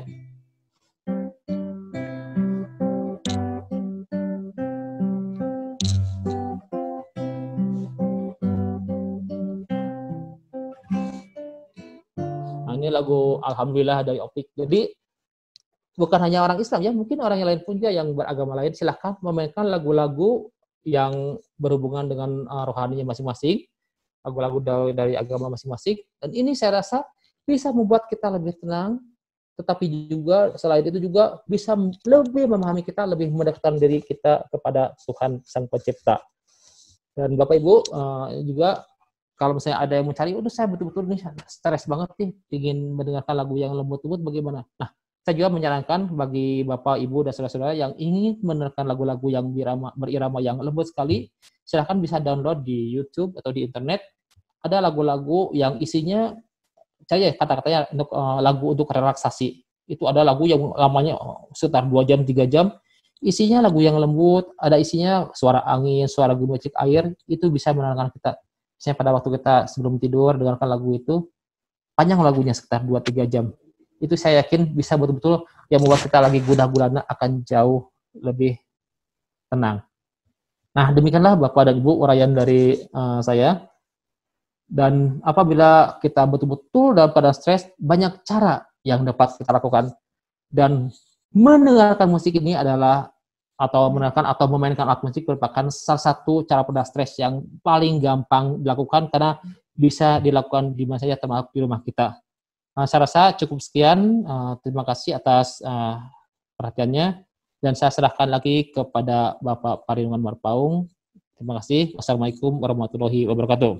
Baik, terima kasih banyak Pak Asep, Bapak Ibu Saudara sekalian. Kita sudah mendengar 3 pemaparan dan hal yang praktis sudah terjadi. Terjawablah sudah kenapa saya harus pergi ke konser, kenapa saya menikmati suara sendiri di kamar mandi, kenapa mencari-cari di mana Pak Didi Kempot itu konser, dan kenapa Bapak Ibu sekalian menikmati musik-musik rohani, religi, atau musik-musik yang ada di handphonemu sambil kita beraktivitas. Dan tentu itu semua untuk bagaimana kita bisa meredakan stres kita.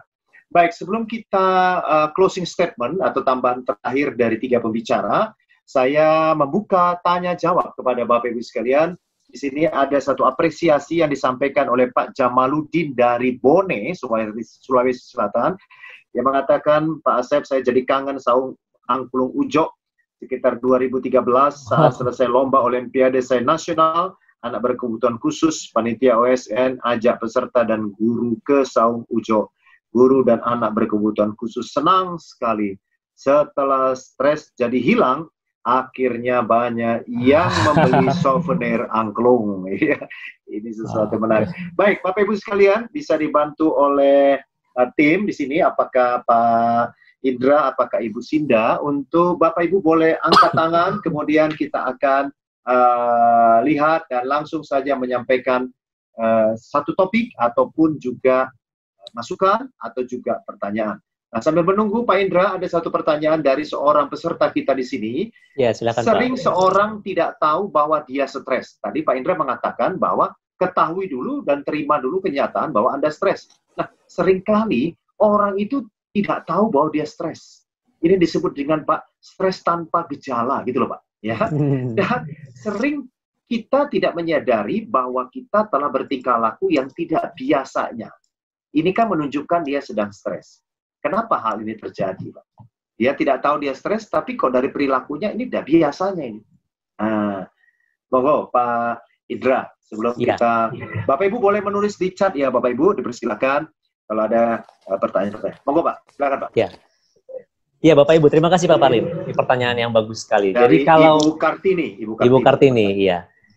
Jadi kalau seandainya kita sedang stres, seperti yang Pak Asep sampaikan tadi, ada mekanisme beberapa hormon yang sebenarnya terjadi dalam tubuh kita. Hormon stres itu ada hormon adrenalin, ada hormon kortisol, ada hormon noradrenalin atau epinefrin dan norepinefrin serta kortisol. 3 hormon inilah yang ada di dalam tubuh kita kalau kita stres. Sebenarnya stresnya bergejala loh. Tapi mungkin Bu Kartini tadi Pak ya? Iya, Ibu Kartini. Kartini tidak merasakannya karena tidak mendeteksi gejala tersebut. Padahal dengan adanya ketiga hormon tadi, kalau kita tahu cara kerjanya, kita bisa menduga, oh ternyata saya sedang stres. Nah, apa bedanya ketiga hormon ini? Yang adrenalin sama noradrenalin atau epinefrin dan norepinefrin adalah hormon stres yang terjadi langsung. Misal, tadi saya contohkan, kita lagi bawa kendaraan, tiba-tiba ada kucing nyebrang, kita merem mendadak. Itu hormon adrenalin. Ibu merasa nggak saat itu sedang stres? Kalau ibu saat itu merasa sedang stres, berarti hormon itu sudah menimbulkan gejala sama ibu, sehingga ibu, oh iya, saya lagi stres karena tiba-tiba kucing menyeberang, gitu. Kemudian ketika stresnya berlangsung lama, contohnya, misalnya sakit yang berat, akhirnya yang menguasai itu hormon kortisolnya, atau hormon stres yang membahayakan.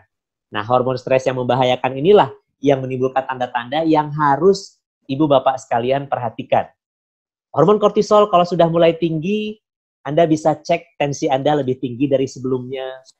Anda bisa cek Anda lebih gampang sakit perut. Anda bisa alami lebih gampang terkena infeksi, terus lebih gampang sakit kepala, jerawat keluar, terus gigi yang tadinya tidak apa-apa terasa sakit yang nggak jelas. Badan yang terasa tadinya nyaman, tiba-tiba kok semuanya terasa sakit. Itu tanda salah satu gejala yang bisa ditimbulkan oleh kortisol. Jadi sesungguhnya badan kita ini sudah memberikan gejala dan tandanya kepada kita semua ketika kita sedang stres. Hanya mungkin kita nggak tahu bahwa itu usaha tubuh kita untuk ngasih tahu, hey, kamu lagi stres sekarang, hati-hati. Segeralah atasi dan manfaatkan stresnya. Mungkin itu yang dicoba oleh tubuh kita. Nah, menyambung tadi Pak Palim saya sampaikan tambahan, ketika hormon stres ini turun, siapa yang menggantikannya? Yaitu hormon bahagia, atau yang disebut sebagai endorfin. Kemudian ada juga kelompoknya itu ada dopamin, ada oksitosin di sana. Nah, kelompok hormon bahagia ini, terutama yang endorfin, bisa menekan kortisol tadi. Ada beberapa cara mengeluarkan endorfin, kita tidak akan bahas di sini. Tapi yang jelas salah satu caranya yang paling mudah dengan musik. Seperti yang Pak Asep sampaikan tadi. Setelah hormon kortisolnya reda, tanda-tanda yang saya sampaikan tadi juga mulai hilang. Sehingga Bu Kartini yang bertanya bisa merasakan, oh, tandanya udah mulai lenyap nih. Gejalanya udah mulai hilang. Berarti stres saya juga sudah mulai turun. Begitu jawabannya, Pak Parlin. Terima kasih banyak, Pak Indra. Ibu Kartini sudah tadi dikasih gambarannya. Kalau orang lain itu yang ternyata seperti itu kita lihat, maka tidak ada salahnya kita melakukan pendekatan personal kepada dia. Ini orang ini tidak biasanya begini. Ada sesuatu dalam diri dia, tapi dia tidak tahu. Tetapi segala sesuatu perilaku yang ditunjukkan tidak tahu, sebenarnya dia tahu. Hanya saja dia memakai sistem mekanisme pertahanan diri seolah-olah dia tidak apa-apa. Tapi perilaku dia sebenarnya ada masalah. Sebelum dia terjerumus, sebelum dia masuk ke ranah yang lebih berat lagi yang disampaikan Dr. Indra, tidak ada salahnya kita bisa menyampaikan ada sesuatu apa yang menjadi masalah pada diri dia. Pak Indra, ada pertanyaan lagi dari Pak Jamaluddin. Ini sebelum kalau ada raise hand. Mohon izin bertanya kepada Dr. Indra, apakah individu yang mengalami psikosis penyebabnya bisa karena faktor gen atau diturunkan? Silakan Pak, monggo. Ya, ini pertanyaan dunia medis. Iya, ini pertanyaan yang paling sering didengar ya Pak ya. Iya, betul. Psikosis itu menurun nggak sih? Iya. Psikosis itu diturunkan nggak sih? Gitu. Nah, ini sudah ada penelitiannya Pak Jamaluddin. Jadi yang diturunkan itu bukan penyakit psikosisnya. Ya, sekali lagi bukan penyakit psikosisnya. Bukan berarti seorang anak yang memiliki orang tua dengan psikosis atau bahasa kitanya maaf gila, dia akan harus gila, enggak. Tapi yang diturunkan itu betul, masih ada yang bisa diturunkan. Yang diturunkan itu kecenderungan otaknya untuk mudah, tanda kutip, korsleting gitu ya, menjadi psikosis kepada anaknya. Nah, ini yang diturunkan. Jadi, kalau seandainya keturunannya tidak memiliki suatu faktor resiko lain, artinya hidupnya tenang-tenang saja, nyaman-nyaman saja, dia tidak punya stres yang berat, maka orang yang walaupun punya kecenderungan tadi tidak akan menjadi psikosis.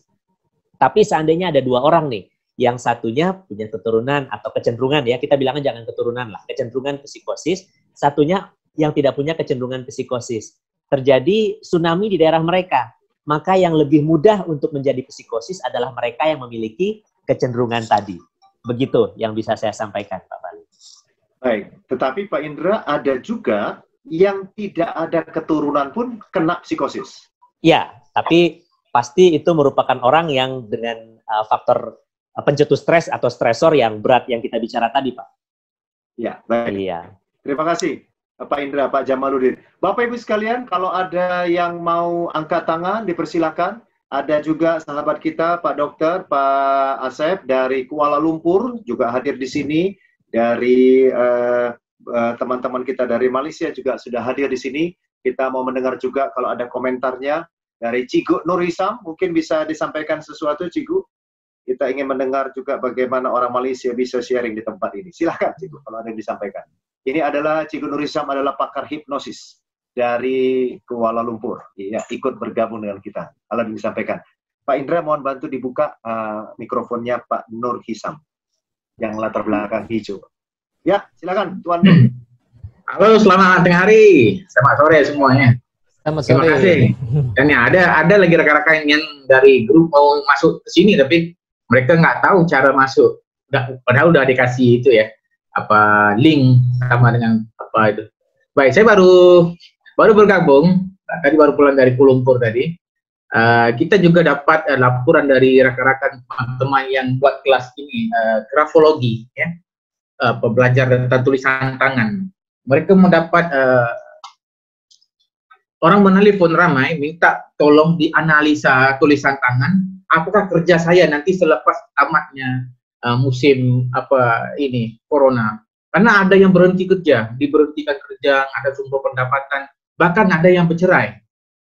Suami istri gara-gara gaduh-gaduh gini. Ini katanya sedang naik dia punya graf itu, masalah-masalah dalam rumah tangga, keganasan juga karena efek daripada hasil daripada hari-hari ini ya, corona hari ini. Jadi kita bagaimana cara bapak-bapak, ibu-ibu yang hebat kan untuk membantu mereka yang seperti ini.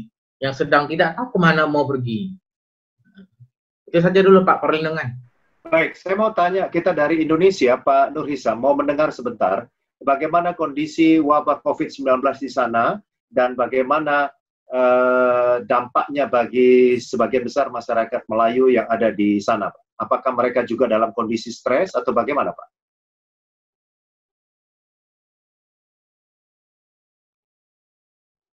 Pak Indra, bisa tolong dibuka, Pak, mic-nya Pak Nur Hisam. Ya. Ya.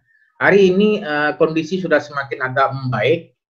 Kemarin ada 36 yang positif COVID. Jadi pemerintah sedang menunggu sampai 10 itulah baru agak dikira normal. Tadi saya ke Kuala Lumpur tadi masih ada satu kawasan baru yang telah diblokir, ditutup semua, yang dijaga itu adalah askar dengan polis jaga. Jadi orang di luar tak boleh masuk, yang dalam tuh susah mau keluar. Karena ada baru dua kasus di kawasan itu, di kawasan Kuala Lumpur. Jadi cuma hari ini yang dulu diperketat nggak boleh kemana-mana, sudah boleh dulu satu orang saja naik mobil, hanya kepala keluarga. Sekarang sudah boleh istri ikut sekali, berdua lah begitu. Kemudian dulunya hanya boleh berjalan sampai 10 km, sekarang sudah dibuka lagi. Tapi masih ada lagi polisi yang stop di jalan, masih bertanya lagi mau kemana. Kalau tidak jelas arah tujuannya, disuruh pulang lagi. Ya. Bagaimana tingkat disiplin yang ada di sana, Pak? Karena biasanya mereka-mereka yang stres dan kadang-kadang juga bertingkah yang tidak disiplin, kira-kira, Pak. Iya, begitulah biasanya ya. Ya nggak sabar kan, udah lama menunggu-nunggu. Ya. Adalah, tapi sebilang kecil aja lah yang bobat kecil. Baik, terima kasih Tuan Nur Sikam, terima kasih banyak. Salam untuk sahabat-sahabat kita di Kuala Lumpur yang saat ini juga akan sedang bergabung dan akan masih bergabung. Baik, pertanyaan dari Ibu Diana. Ya, kami persilakan Ibu Diana, mungkin bisa langsung buka mikrofonnya. Ibu Diana akan bertanya kira-kira atau memberikan satu input yang baik atau bertanya untuk satu kasus tertentu. Silakan Ibu Diana, kami persilakan.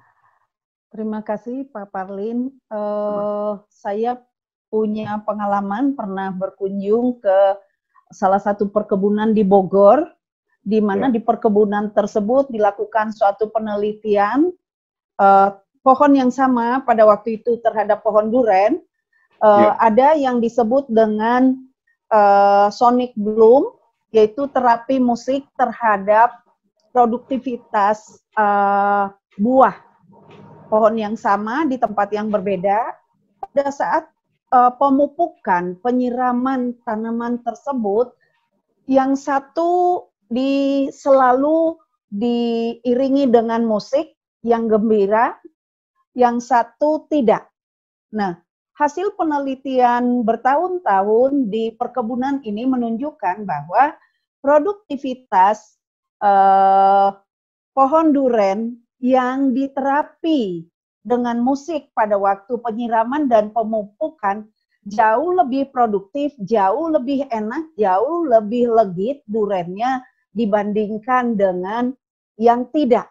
Nah, saya memperkuat apa yang disampaikan oleh Pak Asep Suhada, bahwa pada tanaman saja bisa merangsang begitu besar efek positifnya, apalagi pada manusia yang punya logika, yang punya fungsi saraf lebih optimal dibandingkan dengan tanaman.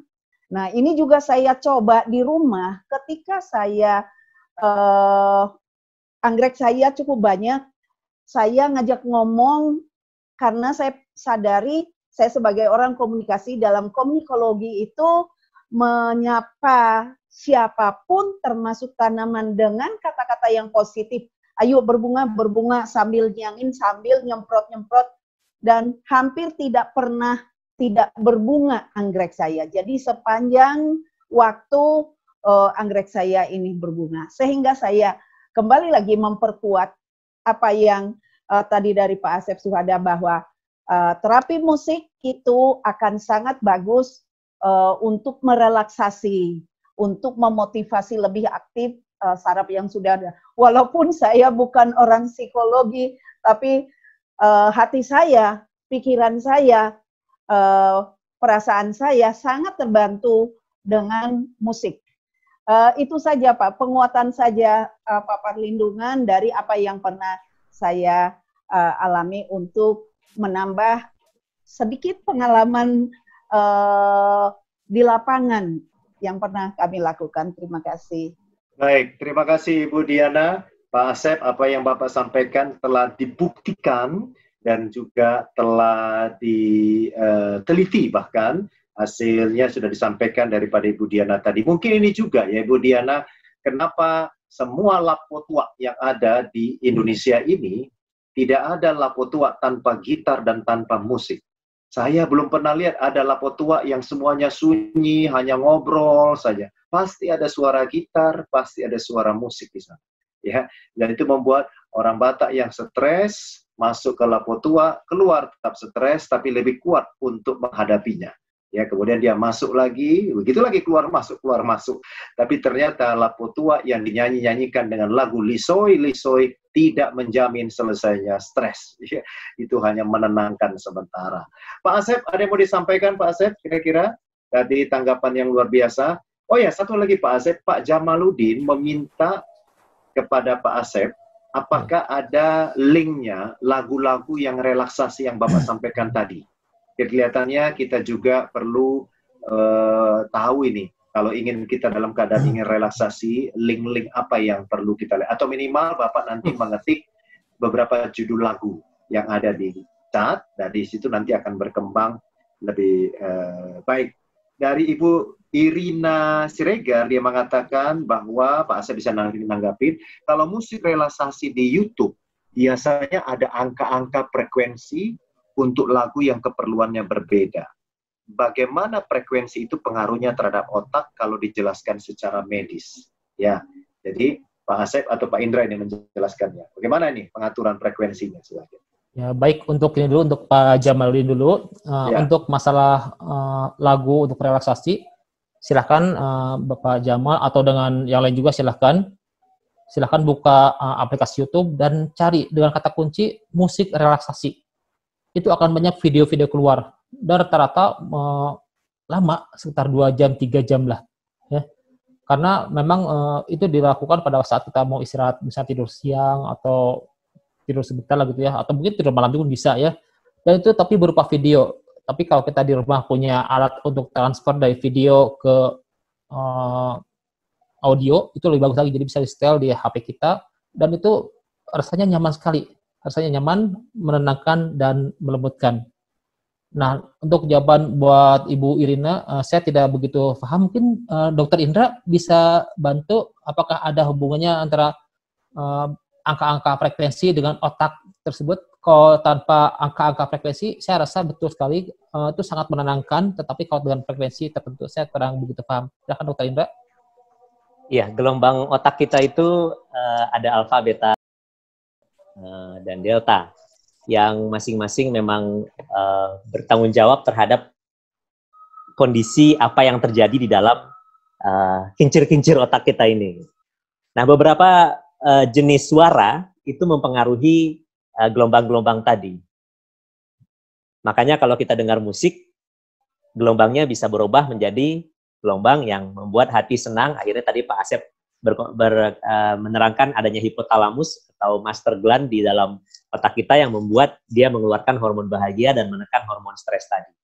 Tapi sebenarnya kuncinya ternyata bukan di frekuensinya, lebih dari senangnya. Tadi Pak Asep sudah menjelaskan, kalau ada orang yang senangnya dangdut, maka dia akan merasa bahagia, artinya si gelombang otaknya akan menunjukkan hormon gelombang otak bahagia, dengan hormon bahagianya naik kalau dia mendengarkan dangdut. Sebaliknya orang yang nggak senang dangdut, senangnya misalnya heavy metal, kalau dengar dangdut, dia nggak merasa bahagia.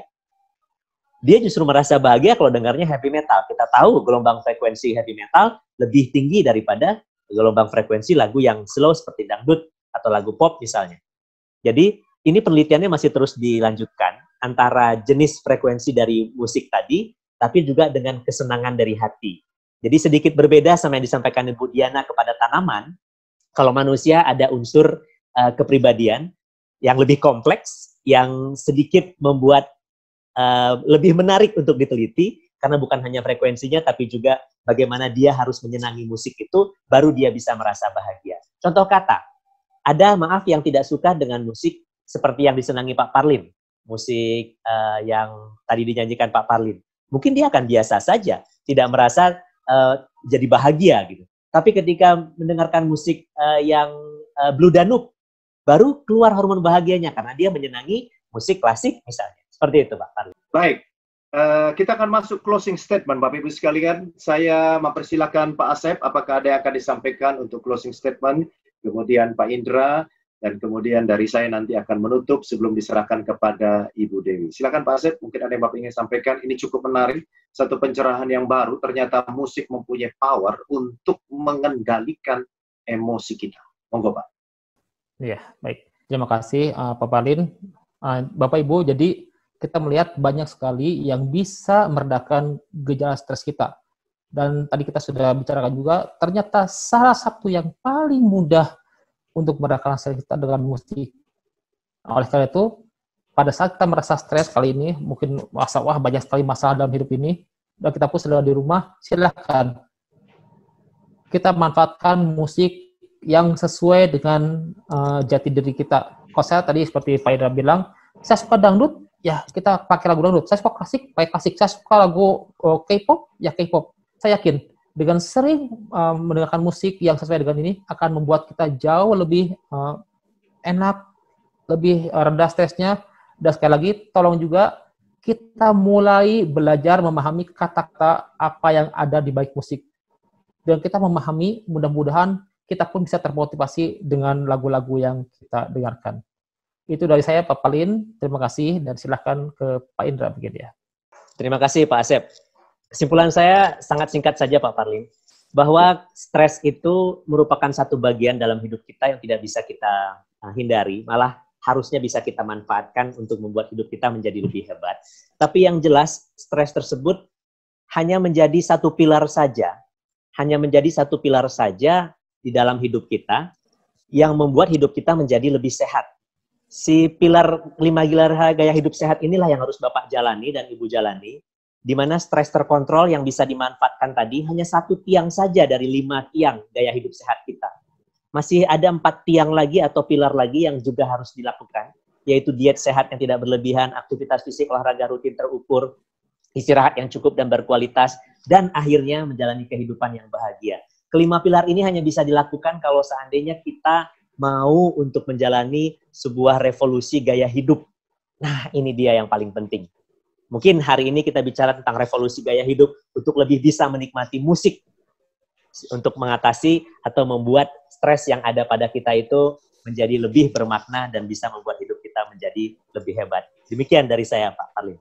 Baik, saya akan menutup dengan closing statement yang tidak kalah pentingnya. Baik, Bapak Ibu sekalian, pada akhirnya kita melihat bahwa ternyata kesimpulannya sebagaimana disampaikan oleh Dr. Indra tadi, bahwa 4M di dalam kita coping skill stres kita pada hari ini, ya, yang pertama itu adalah kita menerima, ya, kita accept, ya, kita menerima bahwa kita akan delusi stres. Jadi tidak gengsi, seluruh penduduk dunia sekarang itu mengalami sebagian besar dia stres. Kita menerima dulu, M yang pertama. M yang kedua adalah kita mengeksplorasi. Ya, kita eksplorasi apa yang menjadi penyebab dan kemudian apa yang bisa kita langkah-langkah action plan yang kita bisa lakukan. Dan M yang ketiga adalah kita melatih. Tadi kalau Pak Indra mengatakan exercise. Jadi kita coba dilatih karena tidak ada orang begitu lahir ke dunia ini tanpa stres ataupun dengan stres dia sudah punya talenta untuk menghadapi satu stres. Tidak ada. Pasti itu dilatih. Sedikit demi sedikit dilatih. Sedikit. Sehingga siapa yang bisa melatih dan setia di dalam hal-hal yang kecil, maka ketika stres itu menjadi besar, dan dia berhadapan dengan perkara-perkara stres yang besar pun, dia pasti bisa melaluinya. Dan yang keempat, Bapak Ibu sekalian, M yang keempat adalah dengan mensyukuri. Jadi ketika kita menghadapi stres, ingatlah 4M ini. Yang pertama kita menerima, yang kedua kita mengeksplorasi apa yang menjadi penyebab dan bagaimana langkah kita. Yang ketiga adalah kita melatih diri kita untuk menghadapi stres tersebut, karena di kemudian hari bisa jadi ada stres yang lebih besar yang akan datang. Dan yang keempat adalah kita mensyukuri. Karena justru dalam keadaan stres berarti kita menyadari kita punya masalah. Dan dari masalah tersebut kita bisa menemukan peluang, kita bisa bangkit kembali Bapak Ibu sekalian. Nah, baik, pada akhirnya saya berikan titip Bapak Ibu sekalian. Kalau jamu, saya berikan kepada Bapak Ibu sekalian jamu jati kendi yang bisa diminum setiap menit oleh banyak orang tanpa harus menunggu buka puasa. Ketika Bapak bisa menikmati jamu jati kendi ini, maka kita pun bisa lebih tenang untuk menghadapi situasi dimanapun kita berada. Apa itu jamu jati kendi? Yang pertama adalah jaga mulut. Yang kedua adalah jaga hati. Yang ketiga adalah kendalikan diri. Jamu jati kendi ini menjadi satu minuman khas tradisional kita untuk bisa kita nikmati setiap hari. Sehingga ketika stres itu melanda kehidupan kita, kita bisa lebih kuat. Apa itu Bapak Ibu sekalian? Jaga mulut, artinya kita tidak gampang menyalahkan. Jaga hati, kita bisa mengendalikan. Dan yang ketiga adalah jaga mengendalikan diri. Perilaku kita jaga. Mungkin hati kesal dan membara, tetapi kendalikan diri kita merupakan bagian yang tidak bisa dipisahkan, Bapak Ibu sekalian. Dari itu semua, yang paling penting dan yang terutama adalah kita membawakan seluruh permasalahan yang menjadi sebab stres kita kepada Yang Maha Kuasa. Saya menarik sekali karena ada tanggapan dari Ibu Kartini setelah memberikan tanggapan, Pak Indra memberikan tanggapan, Ibu Kartini memberikan tanggapan, dikatakan demikian, Ibu Kartini dari Pematang Siantar. Ya, saya pernah sangat ketakutan sampai saya buat ketakutan itu dalam medsos. Kemudian saya berdoa sampai menangis. Setelah amin, saya tenang kembali. Ketakutan itu menjadi seperti samar. Berarti dengan menyampaikan kepada Sang Pencipta, salah satu juga mengendalikan stres.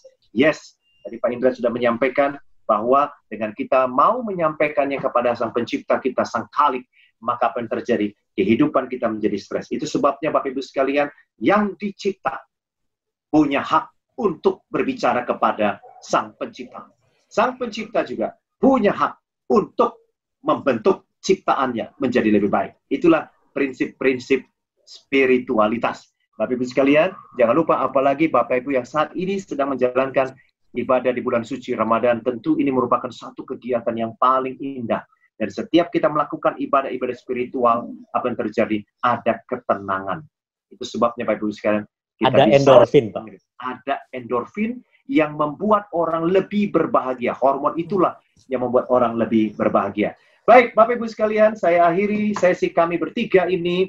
Ingatlah kopi atau dalgona coffee. Berapa banyak di antara kita yang sudah membuat dalgona coffee, Bapak Ibu sekalian?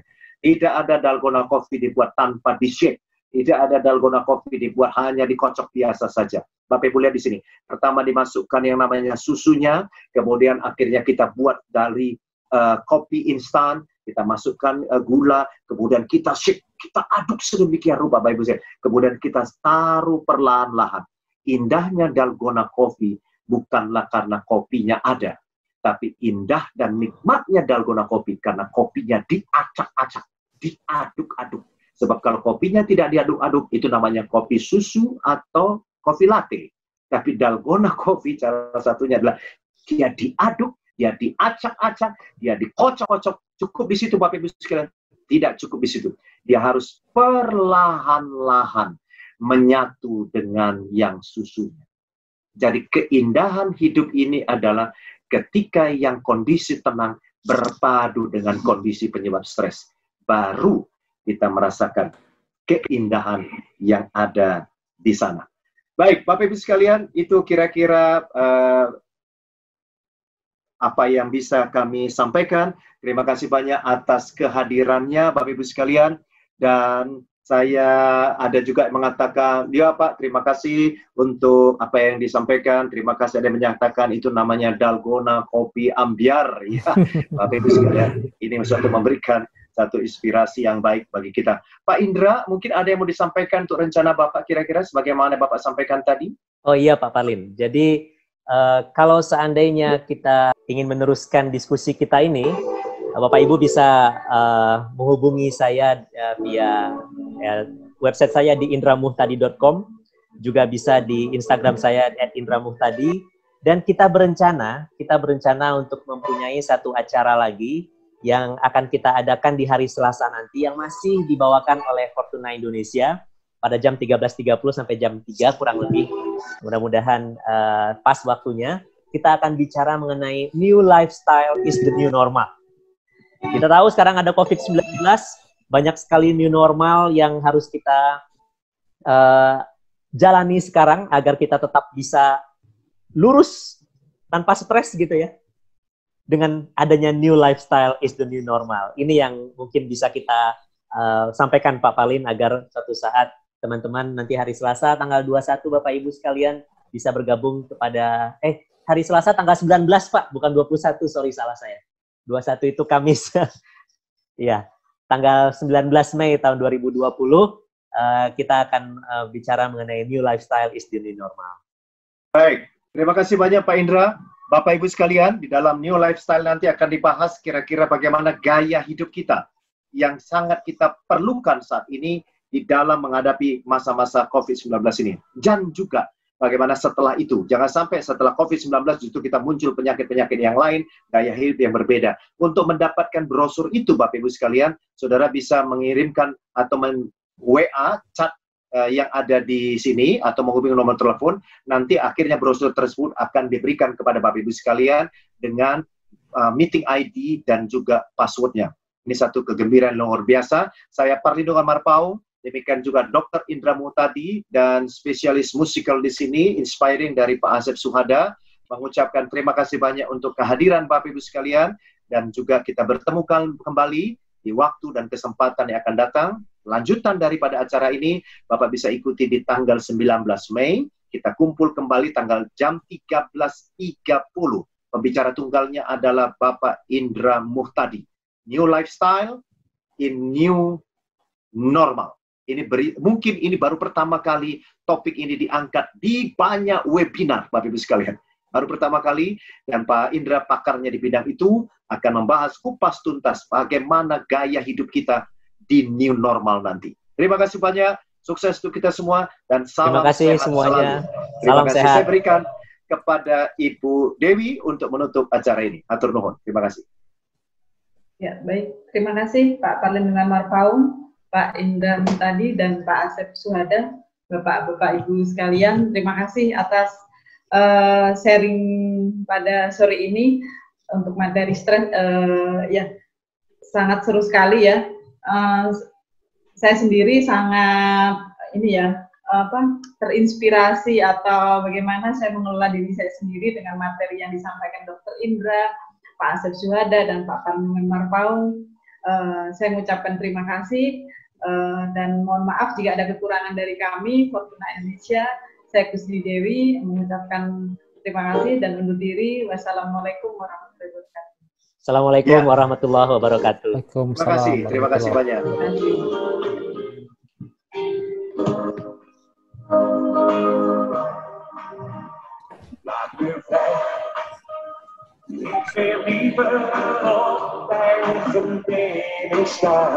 kasih.